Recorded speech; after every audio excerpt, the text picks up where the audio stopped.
अवश्य लाइक कीजिएगा। तो आइए सुनते हैं इस परिचर्चा के प्रमुख अंश सारांश। तो दोस्तों, राहुल गांधी ने एक बार फिर बीजेपी और मोदी दोनों की दुखती रग पर हाथ रख दिया है। आप जानते हैं कि राहुल गांधी पिछले एक हफ्ते से लद्दाख के दौरे पर थे। आज उनका लद्दाख का दौरा खत्म हो चुका है और अब वो जम्मू कश्मीर के सोनमर्ग पहुंच चुके हैं। लद्दाख की तरह सोनमर्ग में भी राहुल गांधी का जोरदार स्वागत हुआ। थोड़ी देर में वहां की तस्वीरें भी आप तक हम पेश करेंगे। ये तस्वीर देखिए, ये तो लद्दाख की तस्वीरें हैं, लेकिन सोनमर्ग में जो राहुल गांधी का स्वागत हुआ है वो तस्वीरें भी आप तक हम पहुंचाते हैं थोड़ी देर में। और कश्मीर के लोग जिस तरह राहुल गांधी पर मोहब्बत बरसा रहे हैं, ये बात बीजेपी को खटक ही रही होगी, क्योंकि बीजेपी को उनकी भारत जोड़ो यात्रा का कॉन्सेप्ट शायद समझ में ही नहीं आया है। ऐसा इसलिए कह रहा हूं क्योंकि बीजेपी के लिए दरअसल कश्मीर फाइल्स भारत जोड़ने का रही है। अब यहां कश्मीर फाइल्स का नाम क्यों ले रहा हूं, जरा समझते हैं, समझाता हूं। एक्चुअली कश्मीर फाइल्स का नाम यहां इसलिए ले रहा हूं क्योंकि कल 24 अगस्त को 69वें राष्ट्रीय फिल्म पुरस्कारों की जब घोषणा की गई तो उसमें द कश्मीर फाइल्स को राष्ट्रीय एकता और अखंडता बनाए रखने के लिए नरगिस दत्त अवार्ड दिया गया है। आपको याद ही होगा कि दोस्तों की इस फिल्म में किस तरह कश्मीरी पंडितों का दर्द बताने के लिए मुस्लिमों को निशाने पर लिया गया है, जबकि हकीकत कुछ और ही है। फिल्म हो या कला का कोई भी माध्यम, उसे समाज में सद्भाव पैदा करने का काम करना चाहिए, लेकिन ये नया इंडिया है। यहां फिल्में भी राजनीतिक सुविधा के हिसाब से बनती हैं और पुरस्कार यानी अवार्ड भी पाती हैं। खैर, बीजेपी कश्मीर फाइल्स को प्रमोट कर रही है और उधर राहुल गांधी अपनी मोहब्बत की दुकान के प्रमोशन में यानी उसे और फैलाने में लगे हुए हैं। राहुल गांधी ने लगातार 7 दिन लद्दाख में बिताए और वहां खुलकर ये जो अभी तस्वीर आप देख रहे हैं, ये सोनमर्ग की तस्वीर है अभी अभी की, जहां राहुल गांधी पहुंचे हैं। सोनमर्ग की तस्वीर आपको कह भी रहा था कि सोनमर्ग की तस्वीरें आप तक हम पहुंचाएंगे। राहुल गांधी कश्मीर के सोनमर्ग पहुंच चुके हैं। तो राहुल ने लगातार 7 दिन लद्दाख में बिताए हैं और वहां खुल करके हर तबके के लोगों से बातचीत की है। पेंगोंग लेक और कारगिल से राहुल गांधी ने चीन की घुसपैठ पर सवाल उठाए। आपको याद होगा कि पेंगोंग लेक में जब वो पहुंचे थे, 2 दिन वहां रहे थे और 20 तारीख को 19 और 20 तारीख को राजीव गांधी का जन्मदिन आता है और उसको भी वहां मनाया था। और मीडिया से बात करते हुए सीधा राहुल गांधी ने चीन को घेरा था, भारत और चीन के रिश्ते पर अपनी बात रखी थी। ये तमाम बातें उन्होंने कही थी, लेकिन वही बात वो करगिल में भी करते हुए नजर आए जब आज समापन भाषण दे रहे थे राहुल गांधी, एक पब्लिक मीटिंग को संबोधित कर रहे थे। क्या कुछ कह रहे थे राहुल गांधी, सुनिए जरा चीन के मसले पर। लद्दाख एक स्ट्रेटेजिक जगह है और यहां आने पर, खासतौर से जब मैं पेंगोंग लेक में था, तो एक बात बिल्कुल साफ है कि चाइना ने हिंदुस्तान की जमीन ली है। हजारों किलोमीटर जमीन हिंदुस्तान की चाइना ने हमसे छीनी है। और दुख की बात है कि हिंदुस्तान के प्रधानमंत्री ने ऑपोजिशन की मीटिंग में कहा कि हिंदुस्तान का 1 इंच किसी ने नहीं लिया है। यह सरासर झूठ है। लद्दाख का हर व्यक्ति इस बात को जानता है कि लद्दाख की जमीन चाइना ने हिंदुस्तान से ली है और प्रधानमंत्री जी सच नहीं बोल रहे हैं। तो सीधा निशाना जो है राहुल गांधी का प्रधानमंत्री पर, बीजेपी पर और आरएसएस पर और खासकर चीन के मसले पर यहां राहुल गांधी साफ साफ आज अपनी बात रख रहे थे। और यही बात पेंगोंग लेक पर जब वो भाषण मीडिया से बात कर रहे थे तो वहां भी उन्होंने यही बात कही थी।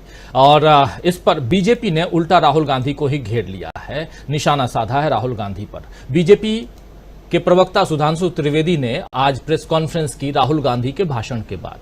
प्रेस कॉन्फ्रेंस में सुधांशु त्रिवेदी ने राहुल गांधी को चीन के बारे में आधारहीन और बेतुकी टिप्पणियां करने की आदत है, ऐसा वो कह रहे थे। और उन्होंने कहा कि राहुल ने देश की जनता और आरएसएस पर भी इसी तरह की टिप्पणियां करते रहे हैं राहुल गांधी, और जो उनके आदत में शुमार हो चुका है। बीजेपी ने यह भी आरोप लगाया कि राहुल गांधी बेतुकी बात कर रहे हैं। खैर, बीजेपी ने आरोप तो लगा दिया दोस्तों, लेकिन चीन की सच्चाई क्या है इस बारे में अब तक कुछ नहीं कहा गया है। ये एक बड़ा सवाल इसलिए यहां पैदा होता है कि देश की जनता चाहती है जानना समझना कि चीन की सच्चाई है क्या, चीन के साथ में भारत के संबंध क्या हैं। कल मोदी और शी जिनपिंग आप जानते हैं राष्ट्रपति हैं चाइना के, और उन दोनों की मुलाकात हुई साउथ अफ्रीका में, जहां पर बताया जा रहा है कि दोनों के बीच LAC को लेकर, लाइन ऑफ एक्चुअल कंट्रोल को लेकर के चर्चा हुई। यानी कहीं ना कहीं कुछ गड़बड़ है, तभी तो ऐसी चर्चा की जा रही है, ऐसी चर्चा की जरूरत है। लाइन ऑफ एक्चुअल कंट्रोल या LAC की बात आखिर दोनों के बीच हुई है तो कुछ ना कुछ तो गड़बड़ है, जिसको छिपाने की कोशिश मोदी सरकार भी कर रही है। तो पहले बीजेपी को यह बताना चाहिए कि चीन का सच क्या है, उसके बाद किसी पर आरोप लगाना चाहिए। खैर, राहुल गांधी भी बीजेपी की आदत से वाकिफ हैं और इसीलिए वो लगातार चीन का मसला उठा रहे हैं। वैसे आज राहुल गांधी करगिल में थे तो वो उस स्मारक पर भी गए जहां करगिल युद्ध में शहीद हुए सैनिकों का नाम दर्ज है। बीजेपी को यह बात भी खटकी होगी शायद, क्योंकि करगिल में पाकिस्तान से लड़ाई भी NDA के वक्त ही हुई थी, आप याद कीजिए। फिर गलवान में चीन की घुसपैठ भी बीजेपी सरकार में ही, यानी मोदी सरकार में ही हुई। अभी मणिपुर की हालत जो है वो भी मोदी सरकार में ही बिगड़ी है, और राहुल हर उस जगह पर जा रहे हैं, पहुंच रहे हैं जहां बीजेपी के शासनकाल में लोगों को जख्म मिले हैं।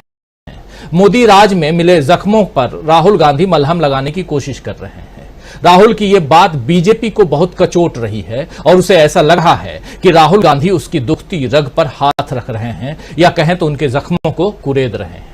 राहुल ने लद्दाख में कई ऐसे दावे भी किए हैं जिसमें मोदी सरकार को 2024 में और बीजेपी को कई राज्यों में जाता हुआ बताया है राहुल गांधी ने। यानी राहुल गांधी ने साफ साफ कह दिया है, कल आपने सुना होगा कि जब राहुल गांधी कुछ वहां के ही करगिल की जनता के से बात कर रहे थे और उनके सवालों का जवाब दे रहे थे, तो उनसे पूछा गया कि कांग्रेस जो है उसका डाउनफॉल चल रहा है, तो राहुल गांधी ने क्या कुछ कहा था।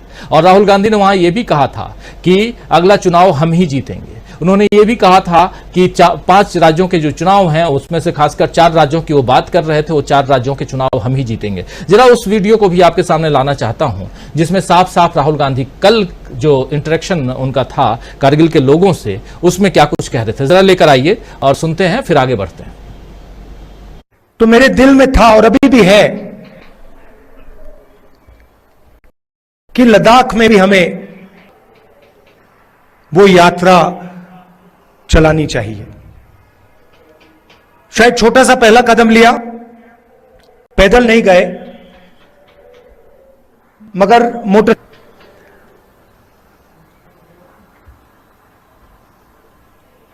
कांग्रेस पार्टी का डाउनफॉल। कर्नाटक में किसका डाउनफॉल हुआ? कांग्रेस पार्टी का हुआ क्या? अब आप देखना, हिमाचल में किसका डाउनफॉल हुआ? कांग्रेस पार्टी का हुआ। अभी मध्य प्रदेश में चुनाव है, राजस्थान में चुनाव है, छत्तीसगढ़ में चुनाव है, तेलंगाना में चुनाव है। आप देख लेना वहां पे किसका डाउनफॉल होगा। चारों के चारों चुनाव कांग्रेस पार्टी जीतने जा रही है।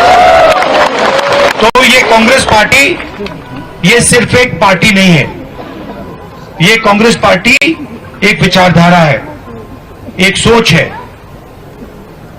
और ये हिंदुस्तान के करोड़ों लोगों के दिल में है।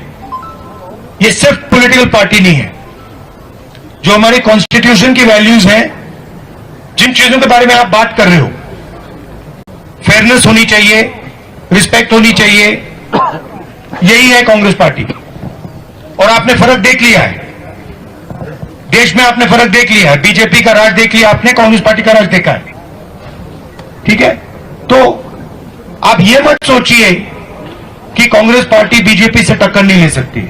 मैं आपको गारंटी देके कह रहा हूं, 2024 में हम बीजेपी को हरा देंगे।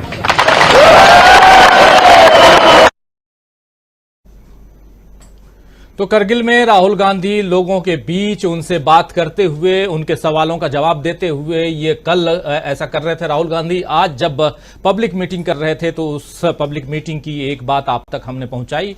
दूसरी बात उनकी, जो कि अभी थोड़ी देर बाद आपको सुनाएंगे, कि लद्दाख के कोने कोने में मैं गया और क्या कुछ पाया है।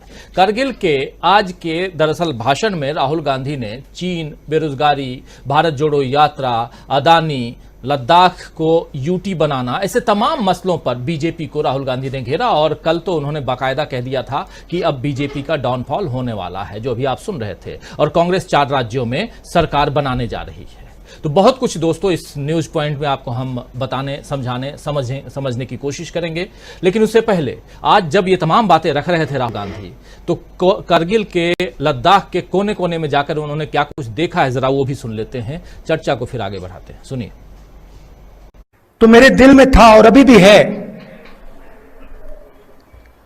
कि लद्दाख में भी हमें वो यात्रा चलानी चाहिए। शायद छोटा सा पहला कदम लिया, पैदल नहीं गए, मगर मोटर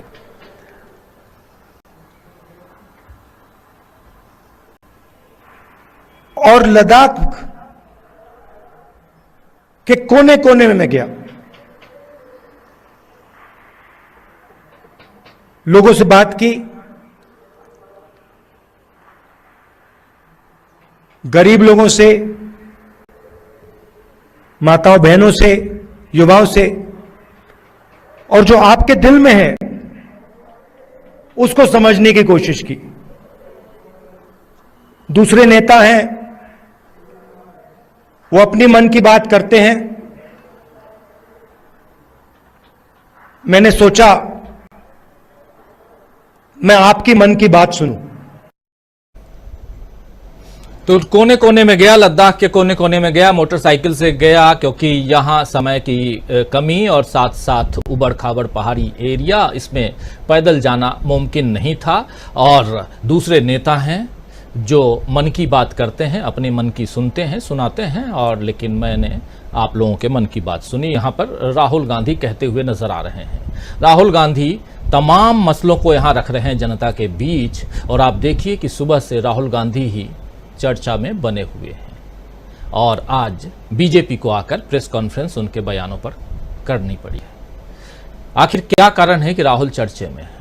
क्या कारण है कि राहुल ने बीजेपी के किन जख्मों को कुरेद दिया है? बने रहिए, चर्चा अभी जारी है।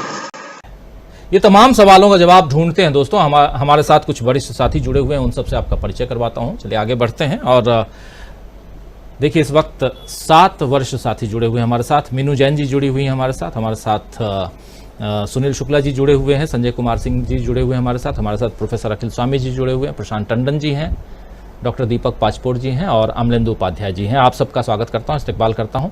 और स्वागत इस्तकबाल आप तमाम दोस्त साथी शुभचिंतक आप सबका जो अब तक जुड़ चुके हैं, जुड़ने वाले हैं इस खास कार्यक्रम में। और राहुल गांधी अब कश्मीर पहुंच चुके हैं। कश्मीर सोनमर्ग 2 दिन की यात्रा है, निजी यात्रा बताई जा रही है, और सोनिया गांधी भी वहां पहुंचने वाली हैं। लेकिन कश्मीर में भी, सोनमर्ग में भी उनका भव्य स्वागत हुआ है, यानी भारत जोड़ो यात्रा जारी है। आना चाहता हूं प्रोफेसर अखिल स्वामी जी आपके पास ही, और आपसे समझूं जरा कि यहां से लेकर, लद्दाख से लेकर दक्षिण अफ्रीका तक, कल प्रधानमंत्री नरेंद्र मोदी दक्षिण अफ्रीका में मिले। खबर सुबह से ये चल रही थी कि इंडियन काउंटर पार्ट से कहा गया कि मुलाकात कर लीजिए, और उधर से कहा गया कि, अपने यहां से कहा गया नहीं, चाइना चाहता था कि मुलाकात हो जाए। खैर जो भी चाहे, बात ये नहीं है, बात ये है कि मुलाकात हुई तो क्या बात हुई, सवाल यहां ये है। और कहा गया कि एलएसी पे बातचीत हुई है, एलएसी पे बातचीत हुई है, दोनों देशों के जो की सेनाएं जो हैं वो धीरे धीरे पीछे हटेंगी, ये बातें भी आई हैं। तो इसका मतलब कोई घुस के तो आया था अंदर, तभी तो वो पीछे हटेंगी सेनाएं।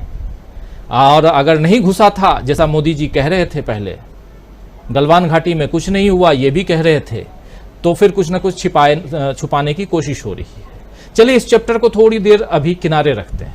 आपके पास आता हूं इस सवाल के साथ कि राहुल गांधी 7 दिनों तक लद्दाख में रहते हैं और परेशान यहां बीजेपी हर दिन होती है, क्या कारण है?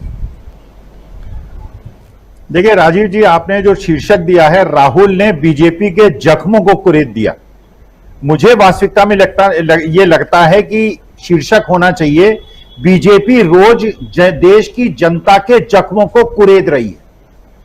देखिए, मैंने अपने जीवन काल में हमेशा यह देखा, भारत के प्रधानमंत्री को पूरे विश्व में इज्जत मिलते हुए देखा। मैंने पंडित जवाहरलाल नेहरू हों, इंदिरा जी हों, राजीव गांधी हों, मनमोहन सिंह हों, इनको पूरे विश्व के हर देश में सम्मान मिलते हुए देखा। आप ये देखिए क्या ये संभव है? भारत जैसे विशाल देश, इतना शक्तिशाली देश जो कि चंद्रयान जिसका साउथ पोल पे लैंड करता है, उस देश के प्रधानमंत्री को रिसीव करने उस देश का राष्ट्राध्यक्ष नहीं आता। और जब मेरे देश का प्रधानमंत्री कहता है कि ये उचित नहीं है तो वहां अपने एक यंग वाइस प्रेसिडेंट को भेजता है उनको रिसीव करने के लिए। देखिए ये होती है मुझे लगता है कि मेरे जख्मों को कुरेदा जा रहा है, मेरे जख्मों को कुरेदा जा रहा है, जबकि इंटरनेशनल रेसलिंग फेडरेशन मेरे देश के रेसलिंग फेडरेशन को डी रिकॉग्नाइज करता है। और केवल इसलिए डी रिकॉग्नाइज नहीं करता कि मेरे देश में उनका चुनाव नहीं हुआ, बल्कि इसलिए डी रिकॉग्नाइज करता है कि मेरे देश के जो अध्यक्ष थे रेसलिंग फेडरेशन के, वो यौन शोषण के अपराधी थे और उनके खिलाफ सरकार ने कुछ नहीं किया। राजीव जी, आपने और सुना होगा, G20 के पहले एक अंतरराष्ट्रीय रिपोर्ट आने वाली है जो इस चीज का पर्दाफाश करेगी। हिंडरबर्ग रिपोर्ट को जिस प्रकार से दबाया गया उसका पर्दाफाश होगा G20 के पहले। और G20 के पहले ये जो पर्दाफाश होगा, इससे ये जो हमारे देश की जो रेगुलेटर्स थे, जो कैपिटल मार्केट के रेगुलेटर्स थे, उनकी प्रतिष्ठा पूरे विश्व में बहुत ऊंचे स्तर पे थी। अब हमारे देश के रेगुलेटर्स की यह स्थिति हो गई है कि ये चिंता कर रहे हैं हमारे देश के रेगुलेटर्स की जो ये रिपोर्ट आएगी इसका प्रभाव क्या होगा और शेयर मार्केट इस पे कैसे रिएक्ट करेगा। ये कोशिश नहीं की गई कि जब ये रिपोर्ट आई थी और ये खबर मिली थी कि बहुत बड़ी मनी लॉन्ड्रिंग हुई है, तो उस देश में जहां 100-100, 200-200 करोड़ की मनी लॉन्ड्रिंग पे 1.5 साल की जेल हो जाती है, जहां हजारों लाखों करोड़ की मनी लॉन्ड्रिंग का केस हो, वहां पे किस तरह से केस को दबाया गया। आपने ये भी राजीव जी सुना होगा कि चीन के राष्ट्राध्यक्ष और पुतिन साहब G20 में संभवतः नहीं आ रहे हैं।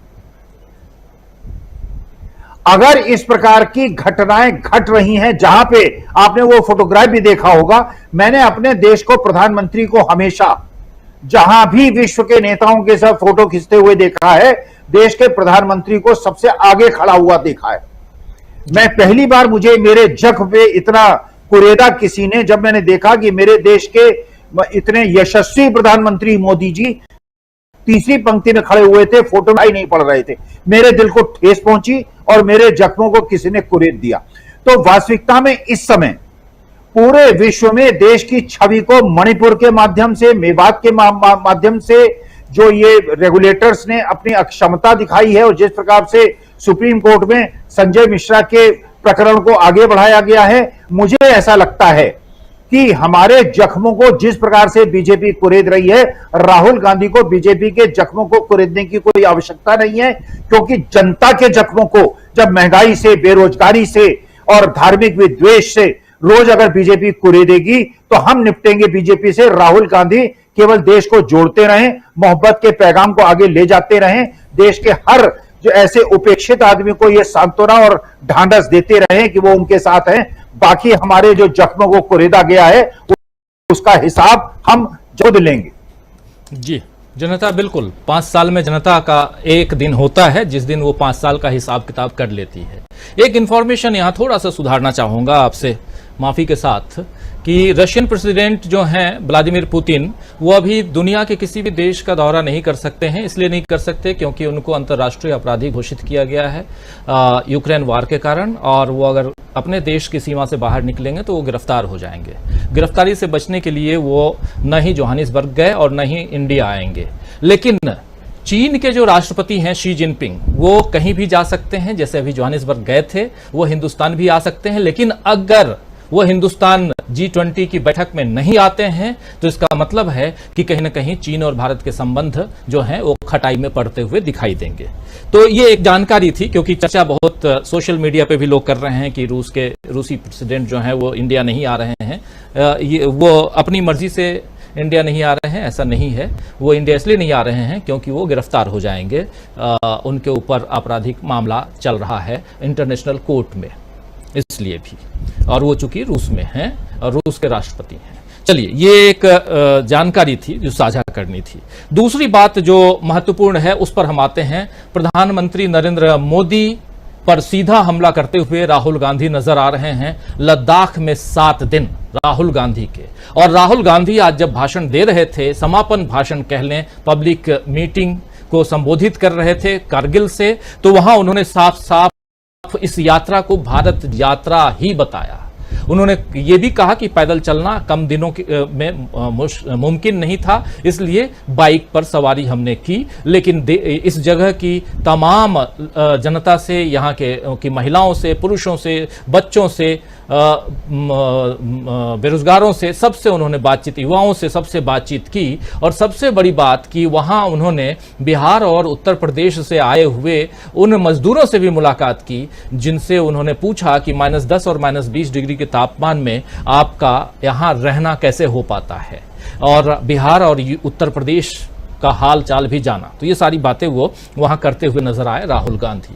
राहुल गांधी की ये तमाम बातें, और साथ साथ चीन भी, चूंकि बॉर्डर है और चीन के साथ कॉन्फ्लिक्ट जोन में वो हैं, उस हिसाब से भी, और कह रहे हैं कि मुझे यहाँ के लोगों ने बताया कि जो गाय चराने के लिए या मवेशी चराने के लिए, पशु चराने के लिए जब हम निकलते हैं तो कुछ सीमाएं जो हैं, वो कुछ जमीनें ये लोग ले चुके हैं। ये ऑलरेडी पेंगोंग लेक पे बोल चुके हैं राहुल गांधी। जो नागवार गुजरने लगी ये बातें पे आज दिन भर चर्चा चल रही है। आना चाहता हूं प्रशांत टंडन जी, पहले आपके पास, फिर मीनू जी के पास आता हूं। आज दिन भर चर्चा चल रही है प्रशांत जी कि राहुल गांधी ने चीन के मामले पे गलत बयानी की। राहुल गांधी चीन के मामले पे, राहुल गांधी तो वहां जाके बेरोजगारी की बात कर रहे हैं, राहुल गांधी तो वहां जाके गरीबी की बात कर रहे हैं, राहुल गांधी वहां जाके भ्रष्टाचार की भी बात कर रहे हैं, महंगाई की भी बात कर रहे हैं। लेकिन इन मसलों को न लेकर के, याद कीजिए उसका थोड़ा सा एक्सटेंशन हो सकता है हमारी चर्चा का, कल की चर्चा का, कि जिन मूल मुद्दों की तरफ राहुल गांधी ध्यान ले जाने की कोशिश कर रहे हैं, उससे ध्यान भटकाने की कोशिश बीजेपी या मोदी सरकार करते हुए दिखाई दे रही है, जो साफ साफ चीन के मसले पे ले जाकर के। लेकिन क्या चीन के मसले पे भी यहां पर घिरी हुई नजर आती है मोदी सरकार, या मूल मुद्दों से ध्यान हटा करके चीन के मसले पर ले जाकर घेरने की कोशिश कामयाब साबित हो सकती है मोदी सरकार की, जहां आप राहुल गांधी को बार बार कहते हैं कि आपकी और चाइनीज अथॉरिटीज जो भी हैं उन दोनों के साथ मिली भगत है और आप लोग मिलकर यहां कुछ ना कुछ कर रहे हैं, ऐसा माना जाए। और ऐसा अगर है तो ये बहुत गंभीर आरोप बीजेपी की तरफ से राहुल गांधी या सोनिया गांधी या गांधी परिवार के ऊपर लाए जाते हैं। क्या कहेंगे? नहीं, अगर राजीव जी, राहुल गांधी ये कह रहे हैं कि चीन हमारी सीमा में घुसा है और वो गलत है, तो प्रधानमंत्री मोदी चीन के राष्ट्रपति जी जिनपिंग से क्या बात कर रहे हैं साउथ अफ्रीका में? अगर कोई घुसा ही नहीं है तो क्या बात कर रहे हैं? क्यों हमारे मिलिट्री कमांडर्स 19 राउंड बात कर चुके हैं? क्यों वो बातचीत एस्केलेट हुई मेजर जनरल लेवल पे पहली बार? अगर कोई घुसा ही नहीं है तो ये सब क्यों हो रहा है? अगर कोई घुसा नहीं है तो मैं और एग्जांपल देता हूं आपको कि गालवन वैली की घटना के बाद लद्दाख में 68,000 ट्रूप्स भेजे गए, 68,000, 90 tank, 330 combat vehicles, radar systems. वहां पे एक नया ईस्ट लद्दाख में नायोमा में नया एक एयरपोर्ट बनाया जा रहा है। वहां पे सुखोई 30 का स्क्वाड्रन लगाया गया है, वहां मिराज के स्क्वाड्रन लगाए गए हैं। तो अगर कोई घुसा ही नहीं है तो अचानक ये इतना डिप्लॉयमेंट क्यों हो रहा है? जी, सेना अपना काम करती है, सेना अपने प्रोफेशनल तरीके से असेसमेंट करती है, उनकी अपनी इंटेलिजेंस सिस्टम है और वो अपना करते हैं। मेरी बात कहने की यह है कि अगर कोई घुसा नहीं है और राहुल गांधी अगर गलत कह रहे हैं तो ये क्या है? लद्दाख के मेंबर ऑफ पार्लियामेंट क्या कह रहे हैं? या वो रे की एसपी पीटी नित्या जो ये कह रही है कि 65 में से 26 पोस्ट जो है वो चीन के हाथ में है, हम भारत में पेट्रोलिंग नहीं हो सकती है। तो ये कौन, ये कैसे, मतलब उसका कोई आधार होना चाहिए ना ये बात कहने का। दूसरी बात कि देखिए हमारी मिलिट्री सर्विसेज, डिफेंस बहुत कुछ कर सकती हैं। सवाल ये कि पॉलिटिकल लीडरशिप बैक कितना करती है, सपोर्ट कितना करती है, डिप्लोमेटिक सपोर्ट कहाँ तक जाता है। पहली बार राजीव जी जब से गालवन का मामला उठा है, चीन के राष्ट्रपति से इंडोनेशिया में मुलाकात हुई है और जगह का मल्टीलेटरल मीटिंग्स में G20 में मुलाकात हुई है मोदी साहब की, लेकिन ये पहला मौका है जब बात हुई है 1-on-1 गालवन घाटी के इशू के ऊपर या उसके बाद बनी हुई स्थिति के ऊपर। ये पहली बार बातचीत होना सिग्निफिकेंट है। हो सकता है कि अब मोदी जी को देश को बताना चाहिए जी कि क्या बात हुई है, क्या भरोसा किया जाए, क्या चीन तैयार है 2020 की स्थिति से वापस जाने को। ये भरोसा मोदी साहब को देना चाहिए। उस बात को भूल गए कि कोई घुसा है ना घुसा है कोई। दूसरी बात देखिए, राहुल गांधी का लद्दाख यात्रा, इसका पॉलिटिकल मतलब समझिए। मैं राहुल गांधी की भारत जोड़ो यात्रा, लद्दाख यात्रा, या कभी वो आज़ादपुर मंडी में चले जाते हैं, कभी वो रामेश्वर जी से मिलते हैं जो टमाटर नहीं खरीद पाए थे, कभी वो मोटरसाइकिल वालों से मिलते हैं, ये क्या है क्या। देखिए मैं इसको ऐसे देख रहा हूँ कि इस वक्त भारतीय राजनीति में बहुत सिस्टमैटिक ढंग से अगर कोई कैंपेन स्ट्रेटजी पे काम कर रहा है वो राहुल गांधी है, और उनका इंस्पिरेशन गांधी जी के मूवमेंट करने के तरीके से है। और आप पैरेलल ड्रॉ कीजिए, मैं आपको 3 पॉइंट बताता हूं जो गांधी जी के तरीका था करने का। Number 1, large scale mobilisation, non violent direct action. क्या हुआ? भारत जोड़ो यात्रा, ये गांधी जी का है, फर्स्ट लार्ज स्केल मोबिलाइजेशन। दूसरा गांधी जी का तरीका क्या था कि build lasting organisational structure, party के अंदर जो ऑर्गेनाइजेशनल स्ट्रक्चर है उसको मजबूत करें। कांग्रेस के अंदर मल्लिकार्जुन खड़गे आ गए, आप देख रहे हैं वर्किंग कमेटी बन गई, तमाम सारी रोज बातें वहां हो रही हैं, इंडिया गठबंधन भी बन गया। और तीसरा और बहुत इंपॉर्टेंट पॉइंट है कि गांधी जी का तरीका क्या था कि create alternative outside the main stream, यानी जिसकी चर्चा सब कर रहे हैं उससे अलग हटके कोई एक अलग वो बनाओ, गोल पोस्ट चेंज करो। याद कीजिए कि 15 अगस्त 1947 जो व्यक्ति जीवन भर आजादी की लड़ाई के लिए लड़ा, जेलों में रहा, और जब देश आजाद हुआ तो वो दिल्ली का तिरंगा फहराने के लिए वो नोआखली चले गए थे। तो गांधी ने जो आश्रम बनाए, गांधी हमेशा दिल्ली से दूर रहकर या मेन स्ट्रीम में कुछ हो रहा है वो कुछ और कर रहे हैं, वो तरीका गांधी का था। और आप देखिए कि वही ये तीनों तरीके जो है राहुल गांधी कितने स्ट्रक्चर्ड तरीके से अपना रहे हैं कि दुनिया यहाँ लगी हुई, वो लद्दाख में गए और लद्दाख में रहकर वो गोल पोस्ट चेंज कर रहे हैं। तो मुझे लग रहा है कि राहुल गांधी एक नया एजेंडा भी सेट कर रहे हैं और एक नई तरीके की पॉलिटिक्स, नई तरीके की तो नहीं है, गांधी कर चुके हैं, लेकिन गांधी को वो नए तरीके से इम्प्लीमेंट कर रहे हैं। तो और मुझे लगता है कि इसमें कामयाबी उनको मिलनी चाहिए। राजीव जी बिल्कुल बिल्कुल कामयाबी मिले, लेकिन वो 7 दिन लद्दाख के कितना परेशान कर रहे होंगे ये 7 दिन राहुल गांधी के लद्दाख वाले बीजेपी को। मीनू जी, ये 7 दिन, ये तो आज आपको भाजपा की जो प्रेस कॉन्फ्रेंस हुई है उससे मालूम ही चल गया है। मतलब उनको शायद कुछ शालीनता या उसकी सीमाएं थी, नहीं तो वो काफी कुछ बोलते उनके प्रवक्ता।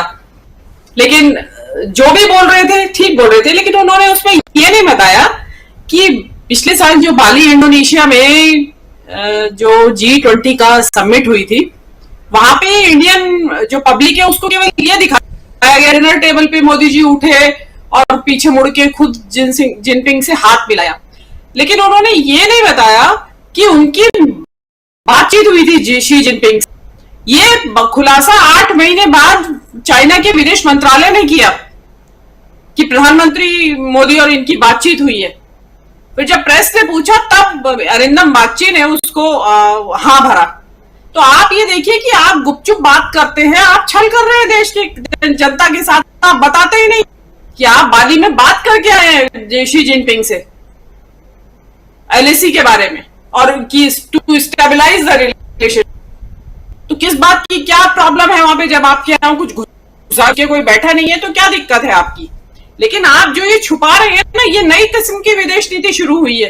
देखिए, ये बात मैं मानती हूँ कि विदेश नीति के ऐसा नहीं है कि जो मसले है या सारी बातचीत जो डेलिब्रेशन है उसको वर्ड बाय वर्ड जनता के सामने रख दिया जाता है, लेकिन मोटे तौर पे पब्लिक को बताया जाता है कि भाई उनकी बातचीत हुई। यहाँ पे ये भी गायब हो गया, उन्होंने ये भी बताना बंद कर दिया। उन्होंने मुनासिब, मतलब ये चोरी छुपे वाली राजनीति, तो ये तो घरेलू, मतलब सास बहू की राजनीति को भी मात कर दिया आपने तो, कि आप पब्लिक से छुपा रहे हैं कि क्या करके आए हैं आप। आप बताइए ना, उल्टे आपको ये बताते तो शायद जनता को विश्वास होता कि आप चीन से कुछ मतलब की बात करके आए हैं। लेकिन मोदी जी ने वो उचित नहीं समझा। हो सकता है कुछ व्यापारिक का बात ही करके आए हो, क्योंकि गुजरात में जो इतनी बड़ी फार्मा इंडस्ट्री है, जो अंकलेश्वर भरूच पूरा है, पूरी बेल्ट है, जो वहां का एपीआई वो वहीं से, वो जो उसमें फार्मास्यूटिकल इंग्रेडिएंट होता है सबसे इंपॉर्टेंट, 75% चाइना से आता है। तो मोदी जी तो धंधे की बात करने गए होंगे और अब भी शायद उसी बात पे होंगे। उनको जमीन चली जाए या अरुणाचल में गांव बसा ले, अरुणाचल के अंदर घुस के चीन, उनको इस बात की चिंता नहीं है। हाँ, बस नेहरू को कोसने से मतलब है उनको कि नेहरू ने ये कर दिया था और नेहरू ने वो कर दिया था। और वो आज बड़ी चालाकी से आपने देखा होगा, बहुत उनके प्रवक्ता 1952 की घटना को 1962 से जोड़ के बता रहे थे। वो कांग्रेस को चाहिए कि उसका स्ट्रॉन्ग रिबटल करे। वो चावल देने की घटना, वो 1952 की घटना कि, और उनकी 1962 के युद्ध में दे रहे थे नेहरू जी। पब्लिक को ये समझ में आया वो सुन के। तो ये क्या है, ये लोग झूठ का पुलिंदा है। और राहुल गांधी के लद्दाख जाने से इनको यही बेचैनी है, क्योंकि इनकी तो घिग्गी बंदी रहती है चीन के सामने। तो राहुल जो वहां पहुंच गए और 7 दिन से वहां बेधड़क होकर घूम रहे हैं, तो वो इनको जबता नहीं है, क्योंकि पब्लिक सवाल करती है कि जहां प्रधानमंत्री को जाने की जरूरत है वहां राहुल गांधी जा रहे हैं। मणिपुर में प्रधानमंत्री को जाने की जरूरत थी, वहां राहुल गांधी गए। यहां जरूरत थी लद्दाख में, 2020 से चीन घुसा बैठा है। आपके पेट्रोलिंग राइट्स खत्म हो गए जिन इलाकों में और पहले थे आपके पेट्रोलिंग राइट्स, उसके बावजूद भी आप टस से मस नहीं हो रहे, हिल नहीं रहे हैं। लेकिन उनको जो राहुल गांधी ने जो आज कहा, उससे और परेशानी इसलिए भी है कि देखिए, वहां 6 शेड्यूल की बात हो रही है लद्दाख पे। संविधान के अनुच्छेद 244 में 6 शेड्यूल का जिक्र है। उसमें एक special kind of autonomous body बना दी जाती है उस एरिया में, उसकी कल्चरल आइडेंटिटी को प्रिजर्व करने के लिए। लेकिन वहां पे जो वहां के सोनम वांगचुक है, आपको मालूम भी होगा, एक्टिविस्ट, तो उन्होंने वहां की क्लाइमेटिक कंडीशंस को, जो फ्रेजाइल इकोसिस्टम है, वहां का संवेदनशील जो इकोसिस्टम है, उसके संरक्षण के लिए, और जो कॉर्पोरेट्स वहां आ रहे हैं उनको उनसे बचाने के लिए कि ये इकोसिस्टम इसका नष्ट ना हो, उसके लिए उन्होंने 6 शेड्यूल की मांग की थी। और आपको ध्यान होगा कि जनवरी में वो अनशन पर बैठे हुए थे, भरी सर्दी में खुले में बैठे हुए थे, और काफी समय तक उन्होंने वो अनशन किया था। तो वो 6 शेड्यूल की मांग जो वो राहुल गांधी जो उनको कहा है उन्होंने कि हम आपकी संस्कृति, हम आपकी भाषा और इसकी रक्षा की हम साथ खड़े हैं आपके, तो वो उसी चीज का इनडायरेक्टली वहां प्रॉमिस कर रहे थे कि अगर सरकार बदलती है तो फिर आपके लिए यहाँ पे 6 शेड्यूल का हम प्रोविजन करेंगे। क्योंकि 6 शेड्यूल ऑलरेडी है 4 स्टेट्स में, इसमें आसाम, मेघालय, त्रिपुरा और मिजोरम में ऑलरेडी है 6 शेड्यूल इंप्लीमेंटेड। तो ऐसा भी नहीं कि उसके लिए कोई संविधान में संशोधन की जरूरत है, वहां प्रोविजन है ऑलरेडी और ऑलरेडी इंप्लीमेंटेड है। तो ये एक बहुत बड़ा प्रॉमिस था राहुल गांधी की तरफ से, तो उनको वो बेचैनी है क्योंकि उन्होंने तो रेस्पॉन्ड ही नहीं किया इसके ऊपर। तो अब जो है राहुल गांधी का इस तरीके से वहां घूमना, और जो ये भारत यात्रा, जोड़ो यात्रा, आज तो राहुल गांधी खुद अपने मुंह से कह के आए वहां पे कि भी जारी है मेरी ये यात्रा, तो वो भारत जोड़ो यात्रा का जिक्र आते ही इनको खलबली मच जाती है कि ये कहीं फिरना शुरू हो जाए राहुल गांधी। और अब शुरू होंगे क्योंकि उनको एक और नया नुस्खा हाथ लग गया है कि स्टेट वाइज करें यात्रा, बजाय कि एक साथ शुरू हो जाए कि 4 महीने घर से बाहर या घर से बाहर। राहुल गांधी का मुझे ऐसा लगता है नुस्खा अभी ये नया ये है कि एक एक स्टेट को लेते जाइए और उसके जो इंपॉर्टेंट रीजन्स है, जो उनको लगता है कि जहां उनको जाना चाहिए पब्लिक की बात सुनने के लिए, तो वो अब इस तरह की ये यात्रा शुरू कर देंगे और जाएंगे। हो सकता है पैदल भी हो, पार्शियली पैदल हो, कुछ व्हीकल के ऊपर हो, मोटरसाइकिल है या ट्रक है या जो भी कुछ है। तो उसका वो एक बड़ी खतरे की घंटी है इनके लिए 2024 में राहुल गांधी का सड़क पे इस तरीके से दोबारा बातचीत करना। और आप ये देखिए कि इस कारगिल में, लद्दाख में, लेह, जहां भी राहुल गांधी गए वहां पे बहुत जबरदस्त पब्लिक रिस्पांस मिला है उनको। वो बहुत छोटी जगह, वहां बाहर से नहीं आते लोग कि भाई बराबर के राज्य से लोग आ गए, कि मध्य प्रदेश में रैली हो रही है तो राजस्थान से और आजू बाजू के स्टेट से भीड़ आ गई, वहां जा ही नहीं सकती भीड़, वहां की लोकल भीड़ है वो सारी। तो वहां पे जो वो भी उनको एक परेशानी का उनके लिए वायस है। तो उसके लिए उनके पास शब्द तो पहले ही नहीं होते थे राहुल गांधी के लिए अच्छे, तो अब उनको बहाना मिल गया है कि किस छड़ी से पीटे। तो वो इसी तरीके से कि चीन के मामले में राहुल गांधी ये, गांधी परिवार वो, ये उनका चलता रहता है, आगे भी चलेगा। जी राजीव जी। जी बिल्कुल, चीन के मामले को ला करके यहाँ बीजेपी कुछ अपने आप को बचाने की कोशिश कर रही है, लेकिन क्या चीन के मसले को लाकर बीजेपी बचेगी या फंसेगी, एक बड़ा सवाल है। इस सवाल के साथ आना चाहता हूँ संजय जी आपके पास। क्या लगता है आपको? राहुल गांधी मूल मुद्दों की बात कर रहे हैं, नफरत के बाजार में मोहब्बत की दुकान खोल रहा हूँ और उस मोहब्बत को बढ़ाने की कोशिश कर रहा हूँ कह रहे हैं। दूसरी तरफ आप देखिए, कश्मीर फाइल्स को नरगिस दत्त अवार्ड मिलता है क्योंकि एकता और अखंडता को बनाए रखने में, बचाए रखने में इस फिल्म ने बिल्कुल कमाल कर दिया है। आपने देखा ही, कल ही इस अवार्ड की घोषणा हो और आज हम देख रहे हैं कि राहुल गांधी जो बात कह रहे हैं उसमें चीन के मुद्दे को भी लेकर आ रहे हैं राहुल गांधी, लेकिन चीन के मसले पे कहीं ना कहीं राहुल गांधी को घेरने की कोशिश हो रही है। क्या चीन के मामले पर राहुल गांधी को बीजेपी घेर पाएगी? इस सवाल का जवाब आपके जरिए समझना चाहता हूं संजय जी। बने रहिए, चर्चा अभी जारी है। शायद आपका वीडियो डाउन है, या तो फिर सीधे आना चाहता हूं दीपक जी के पास में और संजय जी का वीडियो जरा ठीक करवा लीजिए। दीपक जी।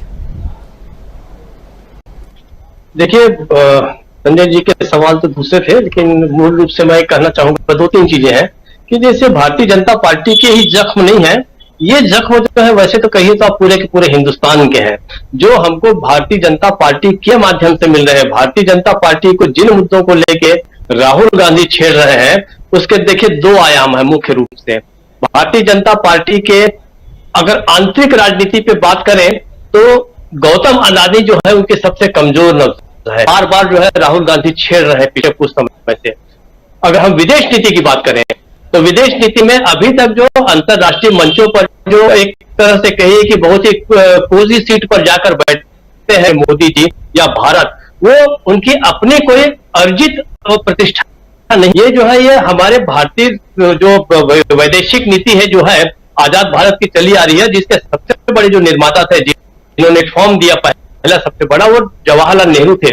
जवाहरलाल नेहरू ने जो भारत को प्रतिष्ठा दिलाई, उसी प्रतिष्ठा का उपयोग और उसी प्रतिष्ठा को भुलाकर मोदी जो है वो विश्व गुरु बनने का दावा कर रहे हैं।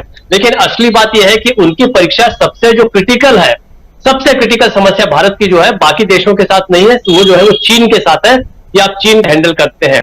देखिए, एक बहुत बड़ा युद्ध भारत चीन से हारा, लेकिन उसके बाद भी आप देखिए लंबे समय तक चीन के साथ उसने जो है संबंधों को किसी तरीके से संभाल के रखा, पंचशील का मुद्दा उसने बचाए रखा। और समझिए कि ऐसे कोई बहुत बड़ी घटना नहीं हुई थी। जो बड़ी घटनाएं हुई है वो मोदी जी के काल में ही हुई है और हाल के वर्षों में हुई है, जिसमें से 2-3 चीजें जिसका उल्लेख हम बार बार करते रहते हैं, जैसे कि अरुणाचल प्रदेश के पास गांव बसाना और कई चीजें। लेकिन अभी सुब्रमण्यम स्वामी जी ने एक वीडियो जारी किया है, वो किसी को इंटरव्यू देते हुए कह रहे हैं, उन्होंने कहा है, दावा किया है कि 4600 स्क्वायर किलोमीटर वर्ग मील का जो वर्ग किलोमीटर की जो जमीन है वो चीन ने हथिया ली है। इसमें वो वाला भी हिस्सा है जो गलवान का हिस्सा है, जो बड़ी मुश्किल से हमने लड़कर और मरकर हासिल किया था, उसको वापस जो है तो फिर चीन के कब्जे में चला गया है। तो चीन को टैकल करना, अब यहां पर जो उन्होंने शी जिनपिंग से जो बात की है वहां पे ब्रिक्स के दौरान, उसमें सवाल ये है कि अभी तक तो ये कहा जाता था कि वो बातों को छुपा रहे हैं। जब भी वो आते हैं उन्होंने उस प्रोटोकॉल को भी खत्म कर दिया है। सामान्य रूप से जब भी प्रधानमंत्री विदेश से आते हैं तो हमारी जो परंपरा रही है वो सबसे पहले राष्ट्रपति के पास जाते हैं, उसको रिपोर्ट करते हैं कि क्या क्या बातें हुई, क्या क्या चीजें हुई। उस परंपरा को इन्होंने खत्म कर दिया है। अब वो नहीं जाते, अब वो सेंट्रल विस्टा चले जाते हैं, विदेश से आने के बाद वहां का निर्माण कार्य देखने चले जाते हैं, या किसी इवेंट में चले जाते हैं, या कहीं और चले जाते हैं। तो अब भारत के पास ये जानने का कोई रास्ता नहीं रह गया है।